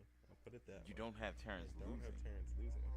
Oh, everybody says that, right? Okay. Everybody says that. Why do you have Spence? You don't know, right? I have Spence, and I can tell you exactly why. Tell me why. I think Terrence Crawford, Errol Spence will resemble. I think the fight that the main event we're watching now is kind of similar to the two fighting styles of both of them, right? We got you have Spence who pretty much wins through like the war of attrition. He's just I'm gonna break you down. he's gonna break you down, and he's not afraid. I can take more damage than He you can take more than you. And that's one of the secrets of boxing and fighting in general. A lot of these dudes they're successful all the way leading to these moments because you have to be to Once you get get to those to that elite stage. levels, yeah. But once they get to that stage, a lot of guys are not prepared to just go to war pretty much. And he is. When has Terrence Crawford showed that he's not able to go to war? I don't think he hasn't shown that he's not willing to do that, but his level of competition, I don't think he's ever been pushed to go to war. Do you think it's his level of competition or his ability to I think it's apply level his com- craft? I think it's level of competition because if you pay attention, especially in a welterweight division, where Now, I want to clarify this. These are general questions because you know more facts, about boxing yeah. than me. So like taking the welterweight division, all of his fights, right? The only guy he kind of fought in his prime was Jeff Horn, and Jeff Horn, That's fair. everybody was grinding to fight him because they like, oh, I can grab the get a win. WBO belt, and his former promoters, a lot of people have talked shit on Terrence Crawford for either the way he does business or he likes to delay certain fights. But I mean, that's boxing in general. That's business. Like, It is. I think he gets a bad rap sometimes because he's a businessman first. He's trying to make as much money as he possibly can. He is. And take as little damage as he possibly can. Yeah, but I definitely agree with that. But when you come, I think he could put a bad taste in people's mouth when he says things like, "Oh, I've been calling the Terrence and trying to PBC make guys the- out that's right. when he was undisputed at 140 pounds. Being undisputed means that you can fight any champion in the next division. He chose to fight Jeff Horn. He chose to go the WBO route where he could have went the IBF route, which Errol Spence held the title, and then he could have fought Keith Thurman in his prime. He didn't decide to do any of that. And then when he fought Sean Porter. Sean Porter was retiring after the fight. He fought Cal Brook when Cal Brook clearly did not want to fight anymore. Like, so to me, like, Errol Spence would be like kind of his biggest test. Skill wise, will wise. Here's my question though. Skill wise, who do you? Oh, Terrence Crawford.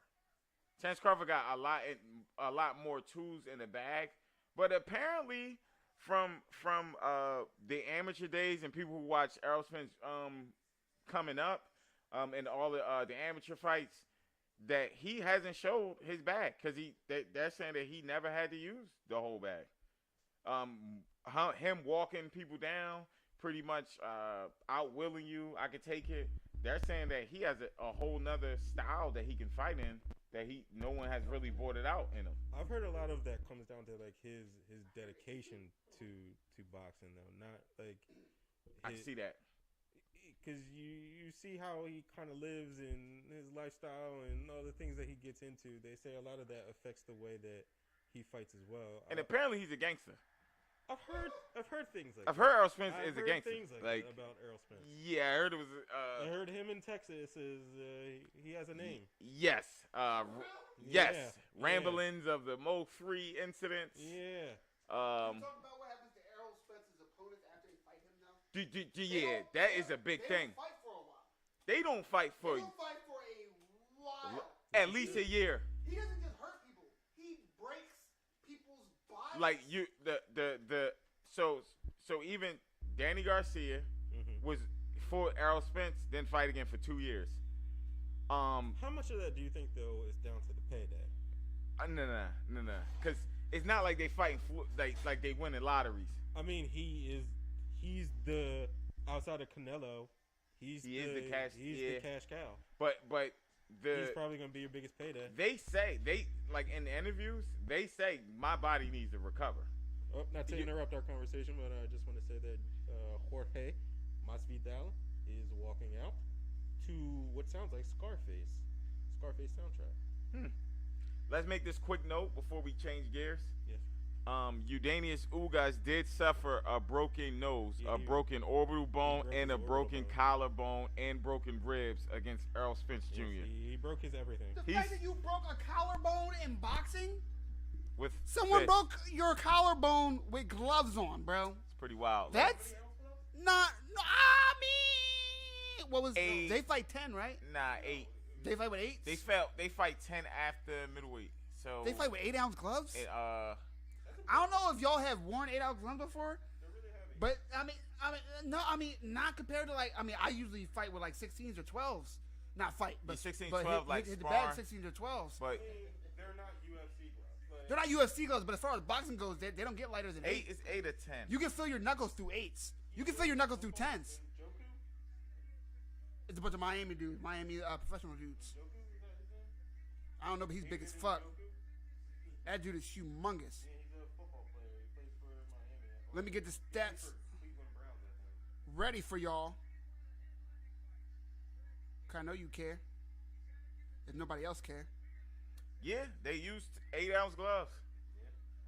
It goes to 10 at middleweight, junior middleweight, 154, and so all the way to 147 they use 8 ounces. That's crazy. No problem. Do you got gloves in? Word. Do you have gloves? Nah, he said he don't. I got gloves in the trunk. I was about to say, me? I got like 3 pair of gloves, bro. Come on now. Yeah, I got like 12 ounces in the trunk. Look, he got that tattoo on the shoulder now of that flying knee that he hit on Ben Askren. That is crazy. Oh wow. Swoot. He landed it just like he did. Swoot. he landed it like he was in a martial arts movie. Literally. like that Karate Kid shit. I do not like this guy. Not at all. I'm not gonna lie to y'all. He's an ass. I'm not gonna lie to y'all. I'm a Jorge Masvidal fan. And I'm gonna tell you why. Because I used to watch his videos on YouTube. Kimbo Slice, R.I.P. Miami's greatest in the building. And Jorge Masvidal at that time was just the dude with the ponytail fighting dudes bigger than him. Correct. That's what I remember. Jorge did not have a ponytail then. The Caesar. He had short hair. He didn't have long hair at the time when he was fighting on Kimbo. Did he fight a guy with a ponytail? Cause nah, he did have a ponytail. Look it up. I'm gonna look it up. He didn't fight. I'm gonna look it up, man. He fought that one dude, big dude with a ponytail. Right, because he had the headband thing. He had like those little stretchy headbands. Yeah. I'm telling you, but come on now, boy, with the ponytail, bro. I remember him back. You know what I mean? No weight classes, backyard. Ladies and gentlemen, I know I got a lot of young fans, right? There's no disrespect to y'all. I'm not that old. You know what I mean? I think I'm a little bit in my prime. But what I'm trying to tell you is those old school Kimbo Slice fights on YouTube, you got to think, ladies and gentlemen, we didn't have the internet that we have today. You want to see some fights, that wasn't UFC or boxing, you either are Googling bum fights or you're Googling Kimbo Slice. Back then, Kimbo Slice fights were great. fought. You could argue that like those Kimbo Slice videos are the reason that we have YouTube, like a hub for like. Kimbo Slice blew up YouTube. Yeah, he did. Blew up YouTube. Does not get that type of respect in the game. But fun fact that you guys might not know: the most popular by the views fighter to ever fight for Bellator is Kimbo Slice. And he's arguably one of the most popular by views fighters to ever fight outside of the UFC ever. Not to mention, he also fought in the UFC. Let's not forget. Yes, sir. That's crazy. He fought on The Ultimate Fighter, and then through The Ultimate Fighter, he got signed to UFC for 2 fights. Come on, baby, let's go. But he was also a part of one of the most. Who knew? He was a part of one of the most boring fights in UFC history. His last fight was horrible. That fight was ridiculous. His last fight was horrible, bro. He did blow up YouTube, bro. What was that? Like that? He didn't blow up YouTube. It was before he blew up E-Bomb's World. He is the I forgot reason E-Bomb's why World. he is a source for YouTube. Like, Remember that guy, Unforgivable? I do remember Those stories? I do remember that. For free. Bitch better have no brother. When I heard no brothers. Bro, I remember we That's we funny were in because a college lot of freshman us year. feel that way. Right. Low Right. key. But yo, freshman year of college, I remember just waiting for the next time. Oh, new Unforgivable came out. Gotta check that Yeah. out. you're old as fuck if you were in college. That is kind of wild, bro. Chill out, bro. Chill out. Sidekicks. Chill out. Chill out. When seeing searchable Bluetooths was a big thing. Remember that? What was it? Hot Day in My Rock. I never seen that. Nah. I'm not that old. I'm not old enough for that. I'm not old enough. Like a couple months before. Zai, when you come back over, can you grab me a Stella? Can you just bring the Stellas? just bring the whole box of Stellas. Where is the can opener? Did I have it? I hope not. Oh, I'm about to say, whoopsie. You know what I'm saying? If you didn't know, we are live for UFC 287. Israel Adesanya versus Alex Pereira. 2 in the UFC, 4 in the rivalry. And right now, it is the co-main event. Jorge, the baddest motherfucker, Masvidal versus Gilbert Lorenzo Burns. Understand what I'm saying to you? It's not 3 for the UFC? Which one? Nah, 3 for the UFC. Nah, it's 2 for the UFC, baby. They fought 2 in kickboxing. They fought, 2 in kickboxing, and it's their second one in UFC. You know, thank you, my friend. Saint and Scholar. These guys are a little longer than 2, 38, 36, 5'10. Gilbert Burns, 5'11. Jorge Masvidal, 3-inch reach advantage to Jorge Masvidal. Oh, Stevenson. I don't know. Stevenson's fight it hasn't happened yet. That guy, What's his hilarious opponent's is not really Is that you're weak. not using the part you're supposed to use, and you used it flawlessly. That's how I did it. I saw. Which part am I supposed to? It's like a side piece on it. That right there. Yeah. Supposed to bang. He said, clink, bang. I liked it. I did. Who knew? It worked. Creative. Let's go. And now, look, guys. We see the record, right? Terrence, you need yours open? Your Stella open? How many? Terrence don't need none. Terrence like, Caffey. This is the first fight in the UFC in 20 years that they have been back to Miami. The reason they are back in Miami is for this man, Jorge Masvidal, the self-proclaimed king of Miami. Yes, we did see him lose to Colby Covington in a lopsided 5-round affair in which Colby Covington wrestled the fuck out of Jorge Masvidal. Jorge Masvidal's last fight, though, was not in the octagon. It was in a rematch, unofficial, against Colby Covington in these streets. Skirt, skirt, skirt! You know what I'm saying to you? It was? And he put it on. Colby Covington chipped Colby Covington's tooth, and then is charged? now in court fighting said skirt, skirt. You know what I'm saying Covington to you? press charges? Covington pressed the biggest charge. Said he has brain damage, which is why Colby Covington has not fought since that fight. Damn, since the street fight. Since the street fight. I mean, it wasn't really a fight. Yeah, just nah, came Jorge in just wild. rolled on him. Yeah, Colby Covington he said he was ran set up up. on him. Ran up on him. Was like, Oh, skirt, that's skirt, what we just had. skirt. So it wasn't a fight. It So was here's the an thing. ambush. It wasn't ambush. It wasn't ambush. But what Kobe said is he was saying shit about his kids, about his wife, about his So? parents, and what Jorge So not said. gonna matter in court? Well, I'm not saying it will. What Jorge said, though, is When I'm going to see you on these streets. And when he saw him in these streets, Jorge might win this. he did what he said. He Here we go. He's fighting for legal fees. So the reason why I think Jorge, let's give Jorge his respect, right? Yeah. Because even though he's not the most accomplished fighter in the UFC, he is, don't forget, one of the highest paid fighters on this UFC roster. He's in the top 5 of highest paid per fight fighters in the UFC. Based on what? Yeah, like, what is that based on? About to say, Mike gonna tell us about a connection he has. Relax, Ant. Are you the You call plug? me out like that? I said what I said because they said it. Okay, Jorge. Now, what we want to see from That Jorge name is terrible. is for him to mix it up, body shots, kicks, and as always, clean, crisp boxing. His hips are the most important thing in this fight, meaning take down defense. Keeping his hips far away from Gilbert Burns, even on the cage and in those grappling exchanges in the clinch. What you want to see from Gilbert Burns is to not get caught in a war, not let any of the words, the trash talk, the spotlight get to him and think this is going to be a standing affair. He needs to mix in that wrestling so that he can show his world-class, 2-time world champion Brazilian Jiu-Jitsu winner in Gilbert Burns. He needs to show that tonight because I don't think he wants to fight a standing kickboxing fight against someone like Jorge Masvidal, the baddest motherfucker. You don't think Gilbert wants to fight stand up? Is this 5? or Not for the 3? 3 rounds, no. This is 3. I think he can. I don't think it's smart. Because he has a way easier way to win if he takes him down. If he can get him down, should. Jorge's been getting rocked by pretty much everybody except Kobe. I mean, he's only gotten knocked out against Usman, though, recently. Knocked out and rocked. True.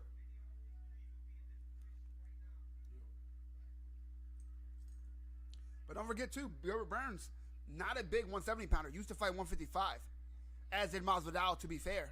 Yeah, they both don't look too big. Masvidal does have a knockout against, what is the UK Bulls name? Darren Till, That's how you know it doesn't who matter. then went up to 185. Why you gotta do me like that, Josh? Why you gotta do me like that? Yeah, because you keep trying to hide Masvidal. No, you're wrong. Hey, yo, Ant. X gonna give it to you. Hopefully he doesn't win. You know what I mean? I don't want him to win, bro. Let's go. Okay, Professor Masvidal. DMX. The 2-piece and kick, outside leg kick. That jab, I think he does need to step into it a little bit more, though. Burns is switching for no reason. Throw the jab the way he wants to because he doesn't want to get taken down. He doesn't want to lose. Damn, that shit hurt. Trading some kicks. Gilbert Burns rolling well. Little.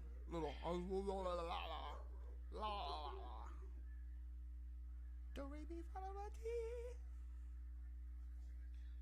Jorge talks a whole bunch of shit about how he's going to knock people out and stuff. That's the thing. He doesn't throw a lot of volume either. You notice that. I mean, he did against Nate. Do a lot against Nate. Too? Do a lot. Don't. The guy that's not trying to take Don't. anybody down. Don't disrespect any of the Diaz brothers in my home. That was a nice body kick. Thank you. Mhm. Appreciate it.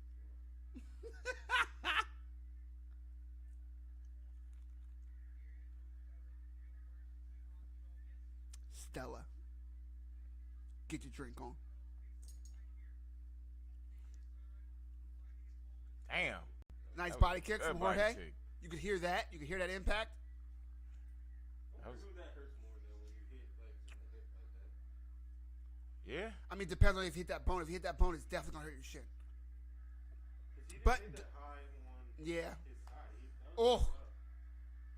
Gilbert Burns, what he does well is he darts in and gets in and out very He well. blocked most of that. Jorge, what he does is creates angles and lands combinations. That landed. Yeah, that right landed. A very close round, but I don't know, guys. I'm giving it to Gilbert Burns thus far. Oof. Nice right Another hand over the top. That was in the southpaw stance. As you saw, he switched he real switched. quick. Yeah. Landed that He little first he check was right switching hook. for no reason. He rolled with that though. He did.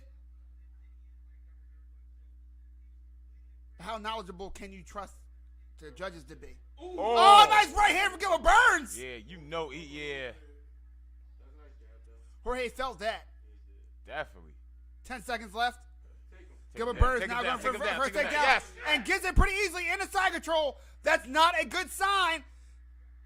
And now just hammer fist from Gilbert Burns.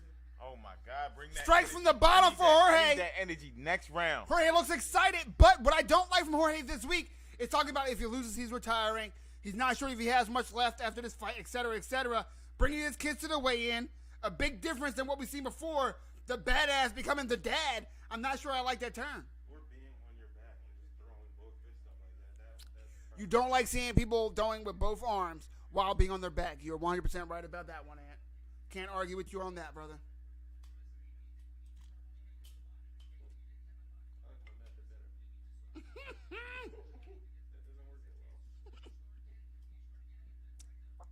Because of the paper. Yeah, this shit cuts through the paper. Okay, we're gonna fall apart. I'm like, oh, that's why. I seen it. Got paper towels up there.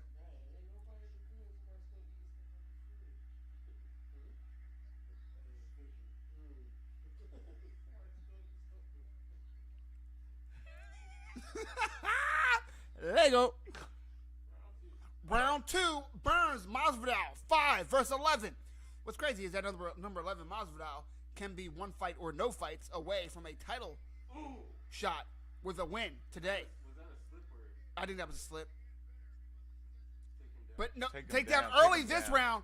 So Gilbert Burns. Take him down. Oh, he's man, Gilbert done. Burns has him. If you have locked hands under the butt, you're going. That person's going for a ride. Nice dump. Jorge Masvidal worried about some elbows to land from the bottom, but he needs to work his way up. Doesn't know what to do off his back. Yeah, smack him Nice up. ground and pound from Jarino. What did they stop? What? Watch the back of the head. Watch the back of the head. Oh, okay. He's striking the back of the head. I've seen that happen though, stopping in the Right. position and I grabbing. think Yeah. they should do that more. For sure. Because that back of the head. I mean, there's a shit reason why is you don't punch someone in the back of the head. crazy. Yeah. Now, I would say if we're in a fight, why can't I punch you in the back? There's got to be rules, bro. There's got to be rules. Punch him in front of the head, but not the back. Now, what I do want, I mean, your spine is there, you know, the back of your neck, you know what I mean? Like, It's a soft spot back here. what I do want to see, Knock you out, like. what I do want to see, 2 rule changes that I want to see in MMA, in the States, right? Soccer kicks. 10-6 elbows. 12 to 6 elbows. It makes no sense that I can elbow you like this. I can elbow you like that. I can elbow you like this, but I can't elbow you like that. That makes no fucking sense at all whatsoever. And also, knees Hold and on, you kicks can't to a elbow grounded like opponent. this. I would like to see that removed because what you see a lot is someone go for a double leg, have their knees on the ground. Yeah, I'm going to get on that too, Ant. Have their knees on the ground, and all that guy who's sprawling has to do is knee that guy in the head, and that dude will stop trying to shoot on him like that. That will cut that shit the fuck out.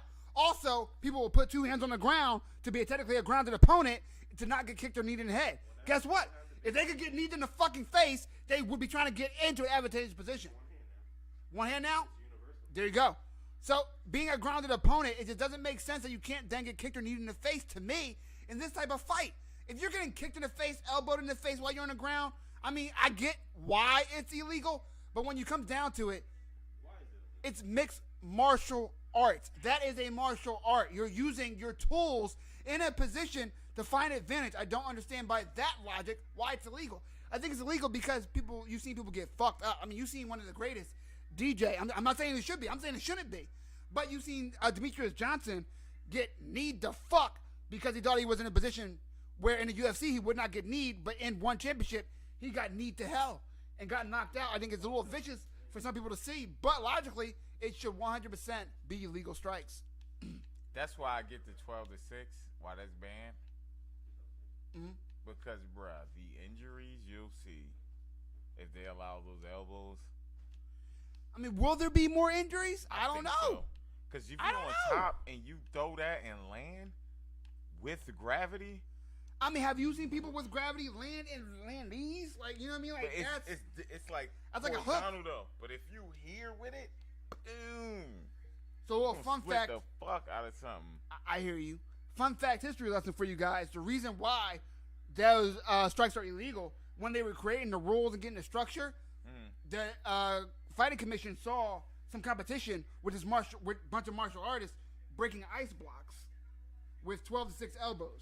Bruh. So they're like, oh, they're obviously using That 12 to make 6 mad sense. instead of these for a reason. So torque. maybe people's head should not be in a position where they can be broken like ice blocks. That make mad sense. That's what happened. I can't argue with Makes that. a lot of sense, I see bruh. why, especially early on, but this fighting, baby.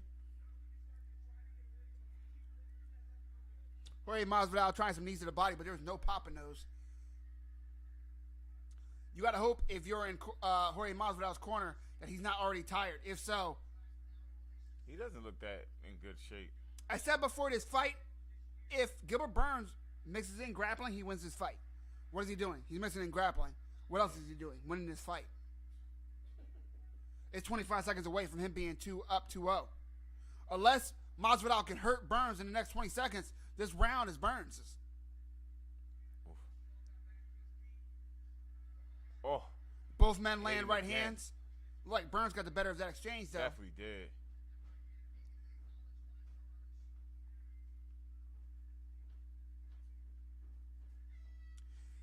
We are 2 rounds in the books. Think Burns I'm going is to say up. it plain and simple.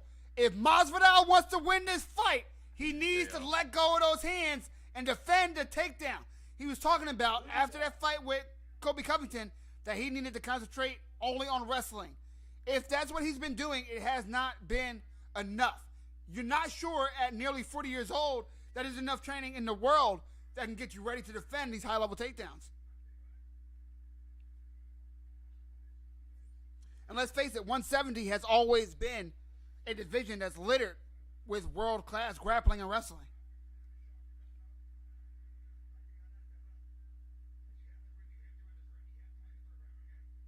You have to win it third. Yeah, he needs a knockout. Jorge definitely needs a knockout. But Burns needs to win, too. Because, like, you never know. Let's get a clean sweep. Yeah, like. And he, I mean, and that he's second round was definitely Burns. The first round was close. Not a lot happened. Yeah. But I gave it to Burns. Mm-hmm. But Jorge's definitely the popular, you know. Let's go round 3. Burns Masvidal, the co-main event. UFC 287. That almost did him dirty. Like, subscribe, etc. If you need links, closed mouths don't get fed. Holla at me if you heard me, baby. They heard me, don't you think? I think so. Yeah.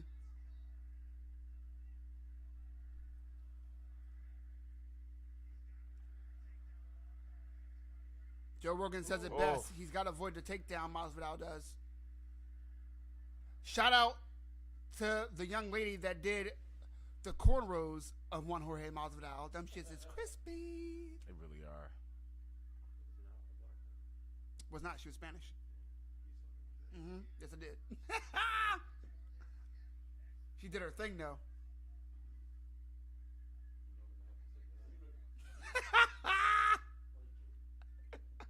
I can assume. Does it rhyme with reropiation? Okay. Definitely. Most. You don't. You don't even see him on TV.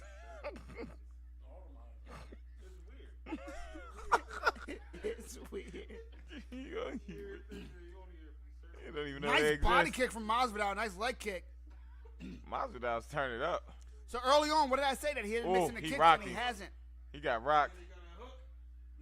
Yeah, he definitely hurt. He slowed down. Nice jab from Gilbert Burns.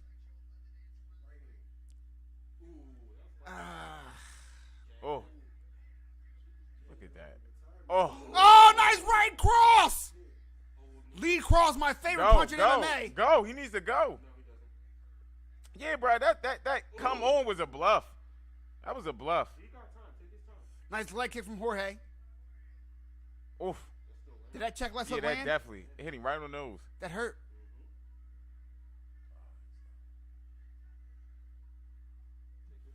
Jorge doesn't look like he has anything left in it. Can you pass that to his eye? Or Terrence? Can somebody answer that? That's Eddie. Who's that? Neighbor. Yep. Ants boy. Oh, the uppercut was crazy. Oh! That was crazy. He threw a lead uppercut and it landed. Bro, we had a conversation. We definitely had a convo on this. Boom. Nice right hook. Masvidal has nothing left in the tank, bro. Nothing. Nothing. He keeps saying, "Come on," but He he's doesn't not look. doing He anything. doesn't look in good This is shape. this is just out of character for Jorge. No, it's not. This is what he did against Kobe. It was a whole bunch of like, you're just wrestling. Come on. Like, he's old. He's old and washed. It don't look like he prepared that good. Come on, Ant. Oh, left check Look hook. at that, bruh. Second favorite. Oh. Oh. Gilbert Burns just landing whenever the Wow. fuck he wants to. And he rolled with that too. See, he turned the shoulder. I think Gilbert Burns has lost respect for Masvidal, and that's a problem for Masvidal. Takedown imminent. Okay. Jorge's hips are not good. Let's just be real. The cage saved him from that takedown. Yeah. I get it. I'm just saying. It didn't look like he had a prayer. You quick as fuck, boy. Oh my god damn! He's going for like 15 seconds. Yeah. Gilbert Burns gets another takedown. Come on, bruh. Beat him. About 60 seconds left in this third round of the co-main event. Me too, bruh. Like, hand on neck. Oh, look at that. Damn. Mustache. He tried to do a scramble.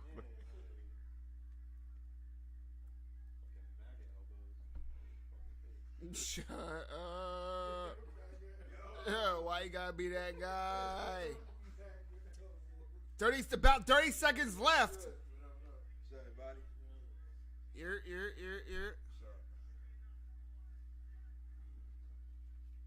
I can't stand you, Josh. April 21st is the next BKFC fight. Who was on there? No, where is the motherfucking Mike Perry? Okay, Saturday, April 29th, BKFC Colorado 41, Perry versus Rockhold, Mendez versus Alvarez. Guess who'll be there? Me. I will be. We. I'll be here. Us. Let's go. But before that, we'll be here April 22nd. Tank Davis versus Ryan Garcia. Man. Let's go. We are here all fucking month. Jorge Masvidal just got his ass whooped into retirement. I believe this should be 30-27. No questions asked. Gilbert Burns, barely a mark on his face, and he's loving it. A little bit of nosebleed, but he's wiped that off to his mouth. Isn't it weird that they Oh! advertise Sweet Sweat? I don't know what that is. That's the stuff that they used to cut weight. They put the cream on them. Oh, wow. What? I Is didn't that what know that is? that. It's like a cream that you put on your body when you're cutting weight. What? You put it all on your body. Oh, that's what they be rubbing on there? That's, Is it to take yep, water? Definitely with racetrack. Yeah, it's definitely to bleed water? to bleed water out. Yeah. That's a weird thing that the US That is kind of wild.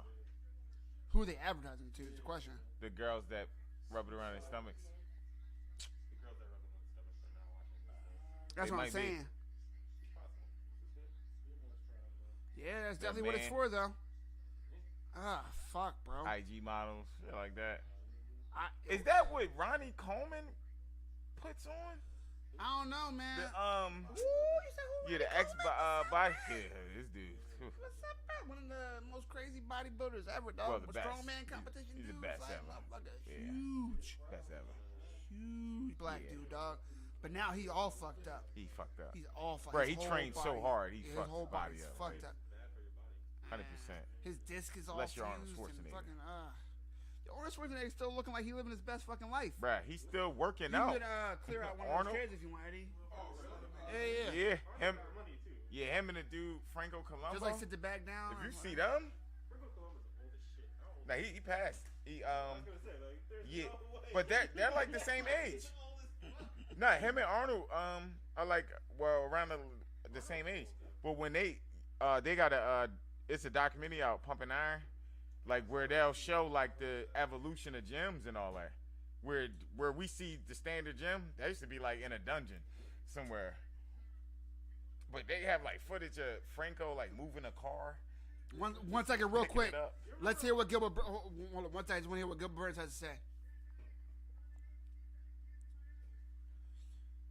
Pretty much paying respect to Jorge as an old head, saying he brought the UFC back to Miami, which is facts. A lot of backyard fights, etc. Gilbert Burns said, "I'm gonna outdo you. I'm gonna bring my kids to my victory."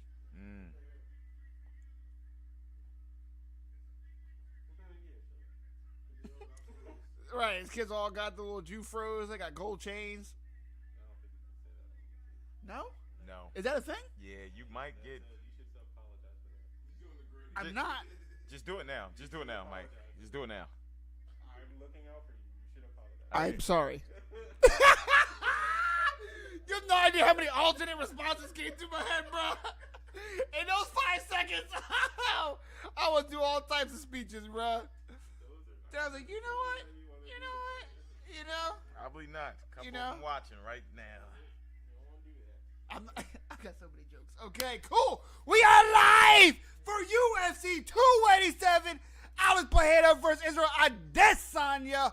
2 in the UFC, 4 in the rivalry. It's your boy, Mike Jessamine, the man with the golden mic. Back at it like a crack in the 80s. To my left, my internet right, Josh, the great, in the building. We are deep. We got my boy Ant. We got Zai. We got T. We got Eddie. We out here. Let's go.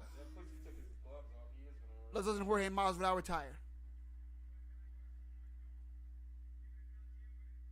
Speaking in Spanish, so I cannot say what he's saying right now. Hold on. Why gotta be all that, bro?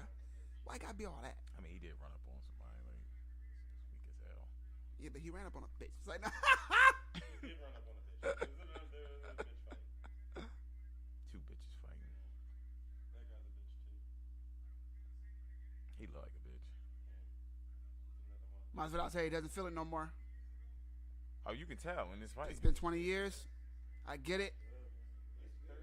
He's 38. He started when he was 38, yeah, he started. Oh, damn. He started as soon as he became a man. And that's like he was backyard fighting prior to that. Who, Rel? Yeah, Rel. Rel came over for his birthday. Oh, it's Real birthday? Uh-huh. Me and Rel only 4 days apart. Am I? Oh, word. 5 days apart. There's somebody that's 5 days apart. Me and Gino are 3. You and Terrell are 4. Uh-huh. There's somebody that's 5. 5 or 6. Maybe it's John and Erica? John and Erica or John and Henry. Because they're in July. Nah, Henry and Nick are the same day, November 5th. Are they really? And my brother's November 7th. Yeah, they're the same day, November 5th, yeah. They All right. share a lot of things. No, our brothers. That's an inside joke. I think I got some of the joke. I got some of the joke. I think so.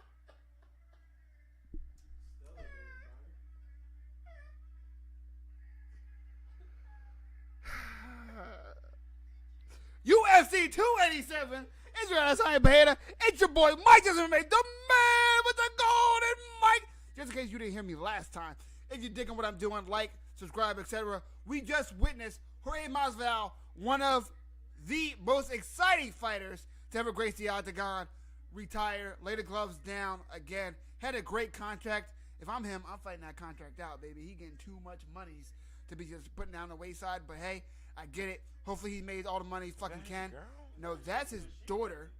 That's his daughter right there, and That's that's about his the- girl. yeah, to the yeah, left. Yeah, I believe that's his girl. I yeah. was not looking at the daughter. I was not. I just want to. I'm not saying you were. Just saying, I'm I not didn't saying see you it. were. I want to make sure to all the viewers The cameraman that they understood. sucks. You know what I mean? You know what I I don't know who wanna that do. dude Yeah, is, you but know he's what super I'm saying? funny. The white dude with the mullet, Oh, Theo Vaughn. the backwards hat. The guy that we were talking about that was black. Yeah, he's half black. His dad's Nicaraguan. That's what Yes. we were talking about earlier. Theo Vaughn, yes. And he grew up in the hood. Yes. His dad is. Somebody comedian? Yep. His dad's From the Trailer Park, dude? Yep. What? Like, he grew up in the projects. That's what we were talking about earlier. That's who y'all were talking about. Yeah, his dad's His name's Nicaraguan. Theo Vaughn. He said, I Yes. never knew his name. what is his name? His real name is like his Theo Vaughn is the short version of his name. Uh huh. His real name is like it's Nicaraguan. Theophilus Vanas. You know how Deontay. No, Deontay. Jamal. The original. Amanda Nunes Yeah. is officially in the building now, baby. Let's go. Guys, we just saw the co-main event. Masvidal versus Gilbert Burns. What we have now, besides a promo for a fight we don't give a fuck about in Nunes versus Pena 3, is the main event. Israel Adesanya versus Alex Pereira. 2 in the UFC.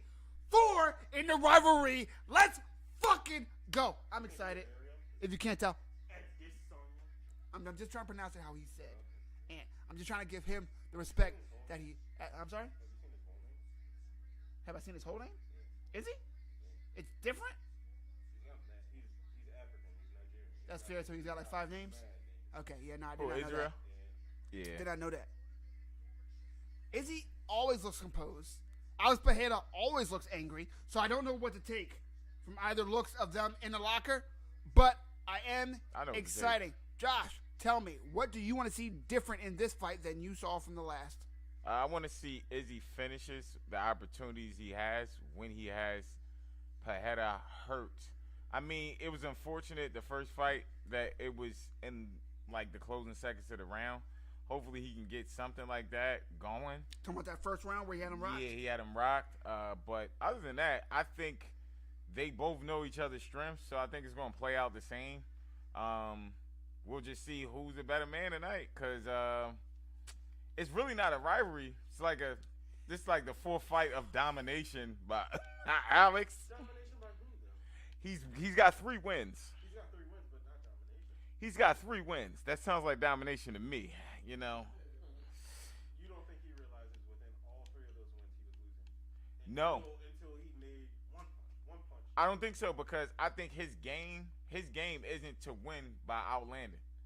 I think his game is, I'm going to beat you up, and I'm going to win by stoppage. He stopped him. He stopped him. He didn't beat him up, though. He beat him up. No. I mean, so when you see the fights, I think when Alex lands, it hurts way more than when Izzy lands, and I think he knows that. He knows when I land, it's gonna hurt him, and if I keep landing, even if he's outlanding me, outclassing me, I'm winning in my way of winning. So real quick, here's... In his mind, he's dominating him, and I think in Izzy's mind, by the press conferences and what he says, it's like, yo, he's always talking about the team being with him and this, and this. Real quick, can we give respect to the Super weird. fact that this is going to be the 26th MMA fight of Israel Adesanya, who has over 50, That's crazy. over 100 fights That's crazy. in kickboxing? That is, I'm sorry, I just didn't That's realize crazy. that number until just now, that this is the 26th MMA fight of someone who already had over 100 fights in another combat sport and was a champion in another combat sport. Now, that is not to disrespect Alex Pereira, but the experience, obviously, in Adesanya's court. Now, here's something that surprised me when I rewatched the fight. What I remember from the fight, right, before today and yesterday when I rewatched these fights, right, rewatched it twice. What I remember from the fight is 3-1. What I remember from the fight is Israel Adesanya being up until he wasn't. That's what I remembered and took from the fight. What I took from watching the fight over another couple of times is that first round, Alex Pereira, I was giving it to him until the last 7 seconds of the first round, in which he then hurt Israel Adesanya against the cage. I'm sorry, when Izzy hurt Pereira against the cage and was able to drop him, I then gave that round to Izzy. I can't give a round that's close-ish, right? Close-ish when a fighter who was losing, in my opinion, drops a guy or rocks a guy at the end. Okay, if it was 60-40, then it's now 60-40 going the other direction as far as I'm concerned. So I gave that first round to Izzy, which led to that 3-1. But without that last 7 seconds that they're replaying right now, I gave that round to Pereira. So think about it like this. Without that last 7 seconds, in which Izzy hurt Alex Pereira, which let's give it to Alex Pereira, he recovered in that 60 seconds and won that second round. That's the round that everybody gave him. Was the second on the scorecard. Pereira, after almost getting knocked out, came back, showed some fucking nuts and some skill and some power, was able to get Izzy back up against the cage for a lot of that round, and even scored in the last 10 seconds a takedown. The takedown is not why I gave him the round. I gave him the round because he was able to dictate where that fight was going to go and how it was going to go. Through his power, through his cage cutting, through his angle cutting, and pressing with pressure and ferocity and fear and feints against Izzy. So that means without that last 7 seconds of the first round, Alex Pereira could have been up 2-0. He could have been up 2-0. And then if that happened, Israel Adesanya then won the third. He won the fourth. It would have been 2-2 going in the fifth. And then we'd be talking about a very close fight. Whoever wins this round wins this fight. And who won that fifth round? Pereira. Not by decision. By knockout. You talked about earlier. And you talked about earlier that these fights that are going on, Izzy's winning them. Izzy's winning almost all the fights. The first fight, if you guys haven't watched their first fight in kickboxing, I gave it to Israel Adesanya. I'm not going to lie to you. On the scorecards, I gave it to Izzy. Straight up, I think Izzy should have won that fight. But he didn't. Okay. They rematch it, right? You rematch close fights in combat sports. What happened? I thought Izzy was winning that fight. I had him winning the fight. Pereira caught him. He did have him hurt. He had him hurt that second fight. Pereira caught him, put him out. Boom. 10 count, nothing. Izzy Adesanya out on his ass. Third fight. A closer fight that you might remember. Like I said, without that 7 seconds in the first round, we're talking about a fight against the champion that's 2-2 heading into the final round. And now, the fourth fight, we have Israel Adesanya, who we've seen against the likes of Kelvin Gastelum tell him in a war that I'm ready to die. And everything he did in that fight showed that he was ready to do whatever he had to do to win. We've seen him in wars. We've seen him in fucking brawls. We've seen him in wars. But I don't know if he has what it takes or what it does take to beat Alex Pereira for 5 rounds. I think the more skilled, the more well-rounded fighter is Izzy. But when 100%. A man beats you 3 times in a row, when a man beats you 2 times in one sport, you leave that sport. You create a career. You forget about him. It's 4 or 5 years later. You don't think you ever have to worry about this guy again. And then he comes in 4 fights in your new career and then challenges you for you bout. And when you come in, the only thing you're thinking is, not here. This ain't the ring. Yep, this ain't me back then. Yep. This is me now. What happened? Alex Pereira didn't give a fuck. And he knocked him out again. No, he didn't floor him. No, he didn't put him to sleep. But let's be real. He was out on his feet. Yeah, he was out. Even a boxing ref would have stopped that and had a standing 8 count. That was getting stopped. Oh, yeah, definitely. I have Alex Pereira via 4th round KO. Let's go. This may be the best fight. Let's go. This may be. Like, clearly, Izzy is the better overall fighter. I think what Izzy brings to the table, he'll be more successful against more opponents than Alex Pereira. But Alex, styles make fights. And, yeah. That's the cliche. Styles make fights. Styles do make fights. 100%. That's why you can never say, oh, well, that guy beat that guy, so this guy will win against him. MMA you math never does not know. work. It does not. It does not work. Never works that way in any combat sport. Is he any sport in general? It's up to his family. Who's his manager? There's 2. One is Ash something. Okay. And one is Tim. So he's not signed to one of these big guys like CAA or nothing like that. He was the guy Tim left one company and started his own. Okay. And he's got like a couple of big name fighters with him. Got you. But the guy Ash, he's been with like from day one. I like that the people around Izzy aren't loud. Yeah, they really calm. Like even Eugene Behrman, he gets interviews, but because interviewers ask him to interview, like he's not out there like, hey, look at me and my team. He doesn't want the spotlight. They're all stand up. He's a cool guy. Izzy man. looks super relaxed. He does. Looks super confident.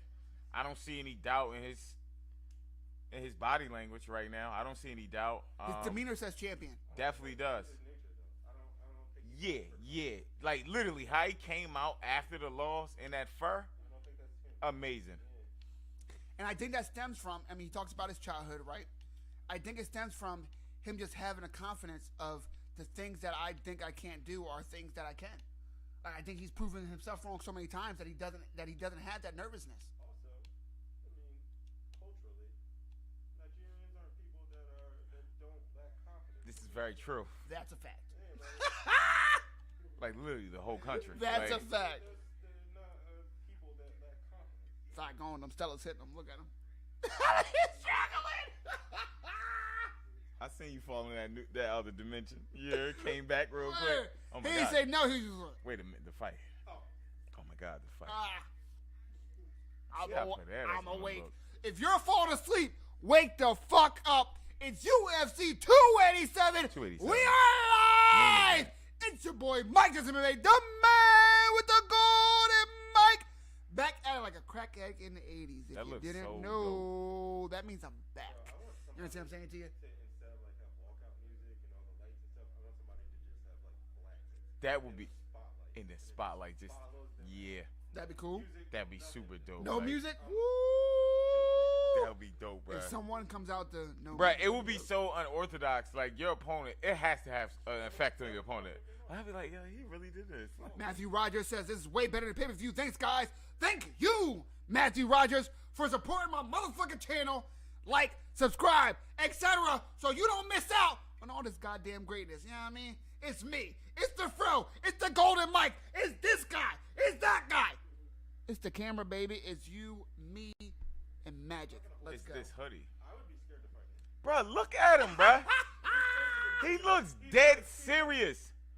There's nothing there for you to get. There's not, bruh, it doesn't look like He doesn't look angry. nothing. He doesn't look happy. He doesn't look sad. He just looks like, okay, we're gonna fight. And I think that's more scary than anything. Than anything. He doesn't look like, oh, I'm going, man, this particular guy, like, nah, like, he just, well, this is what I do, so, all right, I beat ass. Yeah, like that's terrifying. In all seriousness, from what he's come from, you know what I mean? Them favelas in Brazil. No joke. And he takes his heritage very serious. Bruh. Very serious. I love it. Apparently the bow he shoots, I've heard on Joe Rogan, is like super fucking hard to do, and you need hella strength. You know what? I forgot that he literally shoots a bow. Yes, bruh. Like, I forgot he I literally seen him shoots a hitting bow. shit, like, Yeah. like, He's good with it. he's good fucking with it. Lord of the Rings or some Yeah. shit, like, There is a connection between Nigerians and Brazilians too. Not surprised. That makes sense. Because Nigeria is West Africa, correct? Yeah. So that makes sense. Black population of any continent outside of Africa. South America? Brazil, Or Brazil itself. 100%. Bruh, if you see the, Yeah. yes, you already know. Yeah. Absolutely. Phenomenal. Glory to Sherry, the former light heavyweight champion of the world, I should say. Both their team, bruh, he looks huge. Yes. Pereira is humongous for this weight class. I mean, he was the only person to simultaneously hold 2 titles in Glory Kickboxing. And Wow. Glory is as high as it gets for kickboxing. If you guys don't know, now you know. Ask somebody. You understand what I'm saying to you? Did I mention Stella? Stella has been mentioned a lot on this. I have to give some fun facts. Let go. I was waiting for his fun facts. He had none. I do have one. So, Let go. Where he at? Stella got her groove back. That was something that was mentioned earlier.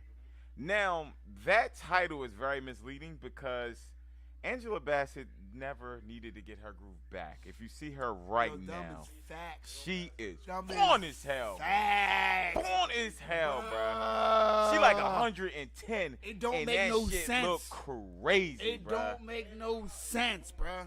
Like, Here we go. Tails of the tape.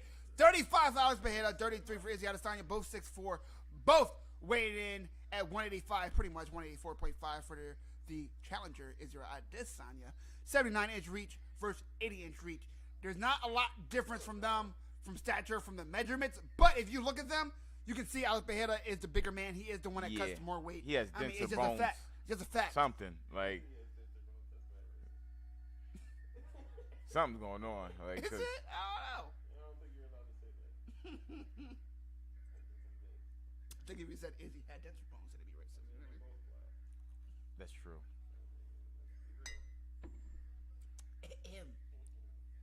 For the last time of tonight,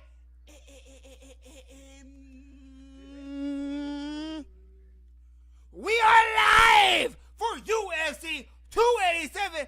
Alex Pereira versus Israel Adesanya, the last style bender. It's your boy, Mike Jason MMA, the man with the golden mic. Back at it like a crack addict. Give me any holler at me if you heard me. We have to comment on. Yo, Mike, we have to comment on how both of them are moving or not moving around the ring right now. Let's go. Bruh, it looked like a serial killer, and like I don't know, bruh, but Pereira doesn't look like somebody Let me look at him. you want to fight, bruh. Look at him. No, he doesn't. I feel like I could take Izzy a little bit, but Pereira, like, No, I don't feel like I can take it easy either, but Pereira's like, he's just like, I'm going to stand here, I'm not moving, I'm not shaking. it's nothing. I don't have to walk anything off. This is the time we look at each other. There's no tension. This is what we do right here. Like, he's a Terminator. I'ma Like, look at you. seriously. Look at him. If Right, this he's- link doesn't work, let me know. Closed mouths don't get fed. I got links on the Zag. You understand what I'm saying to you? It's your boy, Mike Jason MMA, the man with the golden mic. Don't forget the next time we are out here would be, correct me if I'm wrong, April 22nd. Absolutely. Tank Davis Absolutely. versus Garcia. Absolutely. Me, the golden mic, you, The Black Mike. them. We out here? The Great. Let's go. And then after that, don't forget Mike Perry versus Luke Rockhold the very next week. BKFC, baby, baby. We'll Luke be here again. Rockhold versus Mike Perry will be out here. And then the week after that, Aljamain Sterling versus Henry Cejudo. That's right, baby. The next 6 weeks is all us. Follow, like, subscribe. If you don't feel it, why the fuck are you even here? Come on. Did you see Izzy? Just John said my load link the still spirit works. bomb? They shut down Street Meats. That's Street what he was Meats. doing, bruh. Izzy don't play. I don't know what that means. I never Dragon Ball Z? No. Izzy animes. Izzy animes. He always Yeah. does something from Dragon Ball Z, Naruto. His name's a Exact- lifestyle. So why do you think he chose the Spirit Bomb right there? Because he's trying to gather the energies of everyone to fight Pereira because he needs it. He's does mentally fucked, bruh. Like I just think he's in a box he can't get out of unless he starts That's this true, fight John. off good early. That's his best hope that he needs to start off. Yeah, he needs to press the Yeah, he pace, should. pot shot, out skill, out just duel Pereira. I think he's going to have to stand his ground and, like, throw. Really give it to him. Because he is. Alex Pereira just looks bigger. He just looks bigger. Yeah, he's just a bigger bruh. dude. Look at him. I don't want to fight that dude. Real quick, Bruh, fuck 10 that. seconds, Josh. 10 seconds real quick. I'm going to give 10 seconds of what each man needs to win. Yep. You give 10 seconds of what each man needs to win. Yep. And then we're going to watch this real quick, all right? Yep. Israel Adesanya, what he needs to do is stay the fuck away from the cage. He needs to stay inside the warning track, away from those logos. Keep circling. Keep circling. Alex Pereira, leg kicks. They work last time. Push Israel Adesanya with forward pressure and feints against the cage. Josh? Alex Pereira needs to be Alex Pereira. Izzy needs to pray to the Most High. That's it. That's Done. what he needs to Hey, do. what do you have to say, my guy? Hold on. Bam. Let him know. All screen commentary. Let him know. I think Izzy needs to press the pace as much as he can. He can't do pop shots. I think he needs to stand his ground and throw and hope to gas Alex Pereira out. I think Pereira just needs to just follow his regular game plan and count on his chin and use his power. How does he gas him out without wrestling? I think he needs to hope that his work in the clinch is better than the last fight. I think that's his only route. Like, get in close, clinch, and see if he can out wrestle him maybe, or try to gather some power inside the clinch. That's the only route that I think he has to actually win this one. There we go. Okay, good leg kick. You heard it. 3 perspectives. Let's fucking go. Who y'all got for this fight? I already told you. I got Pereira. 4th round knockout. The heart says Izzy. The brain says Pereira. My wallet also will be Pereira. 4th round. 4. 1, 2, 3, 4. I think Pereira gonna finish Izzy again. Ooh. Izzy not only needs a jab, he needs straight kicks up the middle to the body. They're both He showing needs a lot of respect He for each needs other. them. But this is again. Yeah. Izzy, okay, so you saw right there. Izzy saw himself being cornered. He walked forward. Lucky for him, Pereira allowed it to happen and walked backwards. But what happens when Pereira doesn't move back? Does Izzy create situations where he can circle out? That's what's very important in this fight. I mean, he looks like he's being very conscious of not walking backwards. Yeah, I think they're both just seeing each other's game plan. What version of themselves that is in the ring for tonight. Both men respect each other. That's obviously true right now, right? Absolutely. But what's scary for both men is that we're halfway through the first and no one's won this round. Yeah. I don't think it's scary for Pereira. No. For Izzy, yes. I think at any moment, At any moment, I can win this I fight. get it, but I totally get it. But say that last fight went to the scorecards. You know what I mean? Like you gotta bank rounds in 5-round fights. You gotta bank rounds.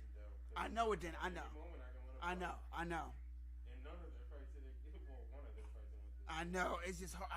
I And don't I don't want him think to it's- pan like that. If he It's wants going to win. be any ground because they're both kickboxers at heart. So I think Izzy's gonna try to wrestle. I also think Izzy's gonna try to wrestle.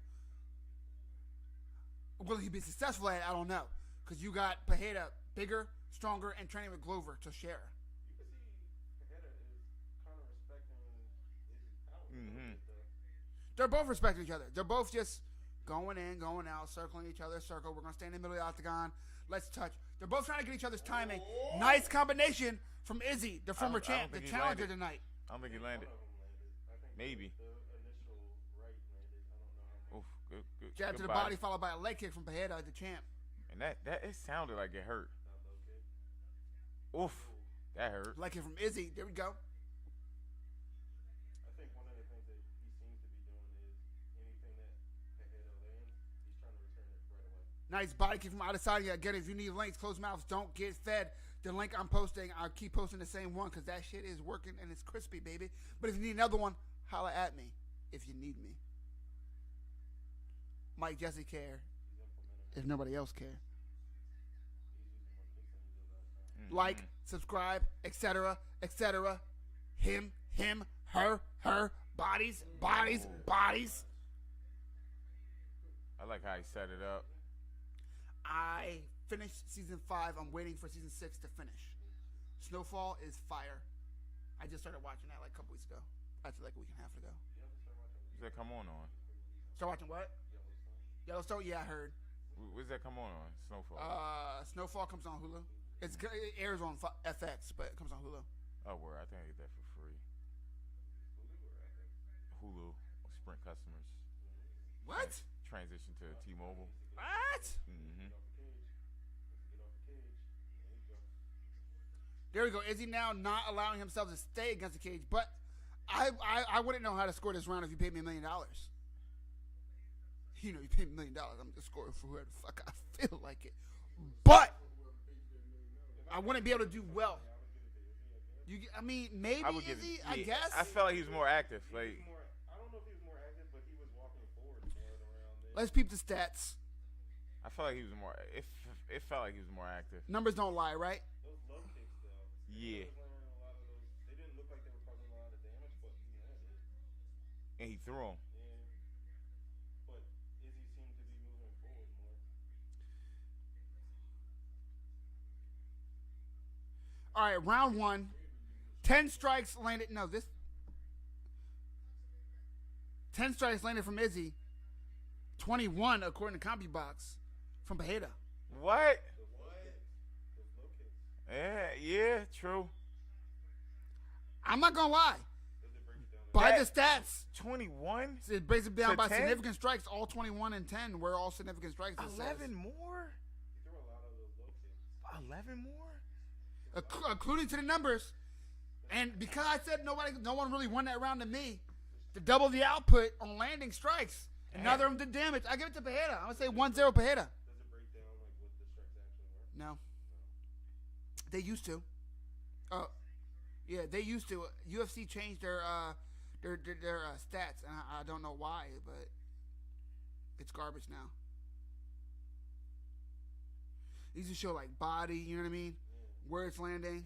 I'd like to know what were the significant strikes. 'Cause it seems Oh, here we go. if it were anything, it would be those. Leg strikes. Leg strikes. Yeah. Yep. You're right. 19. Yeah. He threw a lot of them. 19 from Pereira. However, they were pity pat shots. but Yeah. To say significant. They were it's- pity pat. Yo, don't get me started on UFC defining significant strikes. It doesn't make any sense. You'll see a jab, there'll be a significant strike. Then you'll see a vicious leg kick and be like, it won't count it as that. Makes no sense at all. Yeah, for 21 whatsoever. significant strikes, you would think he would be a little hurt. For sure.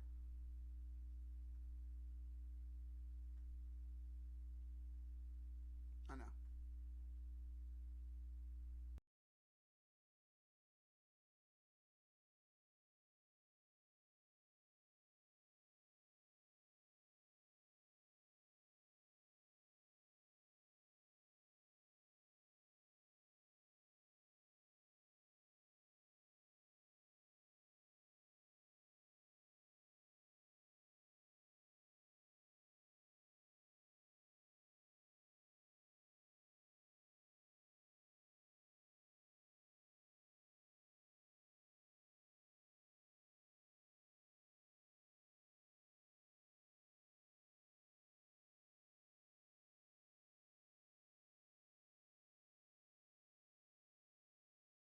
Hey, bro. That shit, wow. Yo, ain't no way.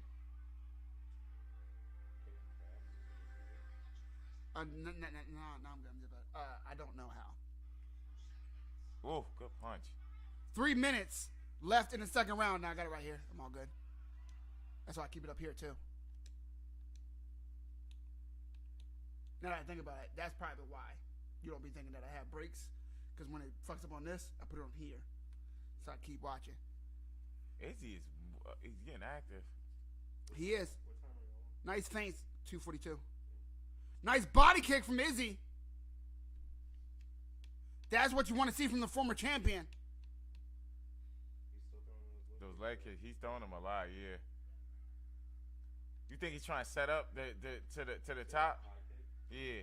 I don't know, because I feel like he's throwing it to get distance more than anything. It doesn't seem like he's throwing it to set it up. Like throwing it hard. Matthew says my money is on AP. If you're throwing them to set him up, you throw more to the body. John said Alex landed a ton of kicks. Yeah, I agree with you. That first round goes to Alex. All them leg kicks where signature Izzy leg is hurt. I hope Izzy's leg is hurt where it's going to be a long night for him. But right now, this round, very close. Both men landing again. Oh. I wish more UFC fighters would utilize that too. Like, What's that? In boxing, specifically Floyd Mayweather does it. If he throws a punch, leave it out. Yeah. To be able to pivot. Yeah. Or to at least be able to block what you're going to throw. Facts. Or to judge that distance. Yeah, like, Yeah. I know exactly where you are. You're at the end of the punch. Okay, I good wish right I hand. wish I could rewind. Izzy just did that exactly. He put the left hand out, left it out a little bit, and then followed up behind it. He literally just did that exactly.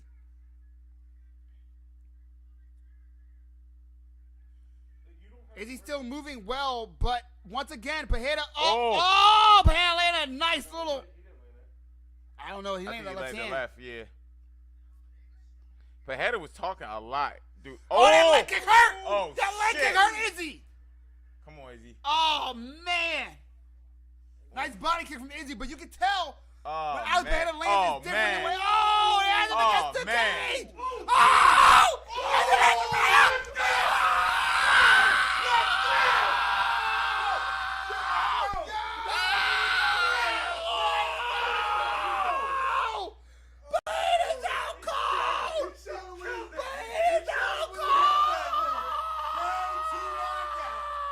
Let's go. Bro, did y'all just see him shoot him with his own arrow? Holy shit.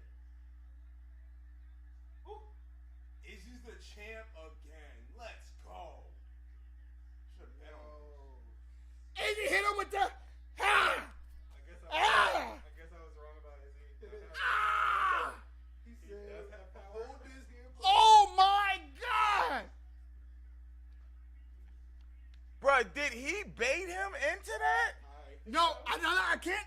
I gotta see the replay. I'm not sure he baited him, but that was in a position that I told Izzy not to get into. That's why. I don't know, bro, because he wasn't hurt. Like it didn't seem like he was hurt. I don't know, but you seen him, Pereira just dropped his hands. Because He got fucking Alex Pereira, destroyed. if you were watching tape, like anybody watching tape would say, what does Alex want Izzy against the cage? He had him against there. He had him backed up. And he went to the body and he just took one. Wait, hold up. I need to see it again. Izzy had a high guard.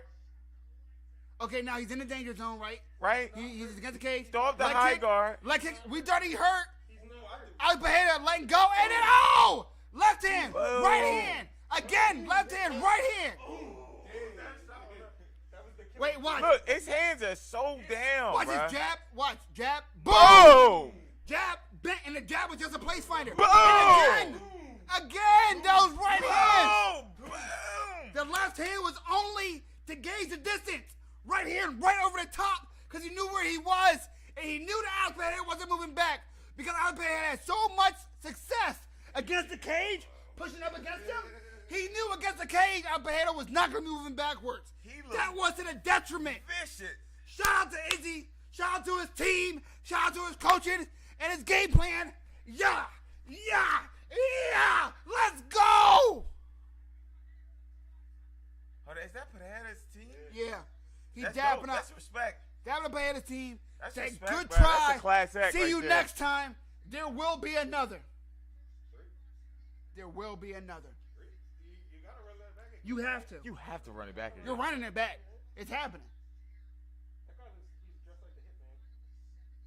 God damn. I was not expecting that shit. He baited him into this. It looked like he did. 'Cause he wasn't hurt. Because all of us was like, yo, he high guarded it, took some body shots, and then kept the guard up and just he caught his punch and then went right on it. Boom. I think that Don't forget the jab to Yeah. figure out the range.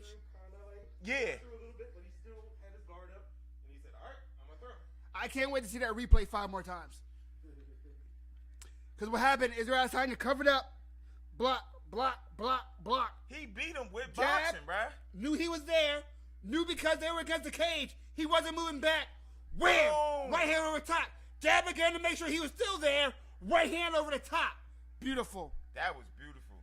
That was beautiful. Wow. He baited him in it. Ton of respect for him. Yo, facts, Ladies bruh.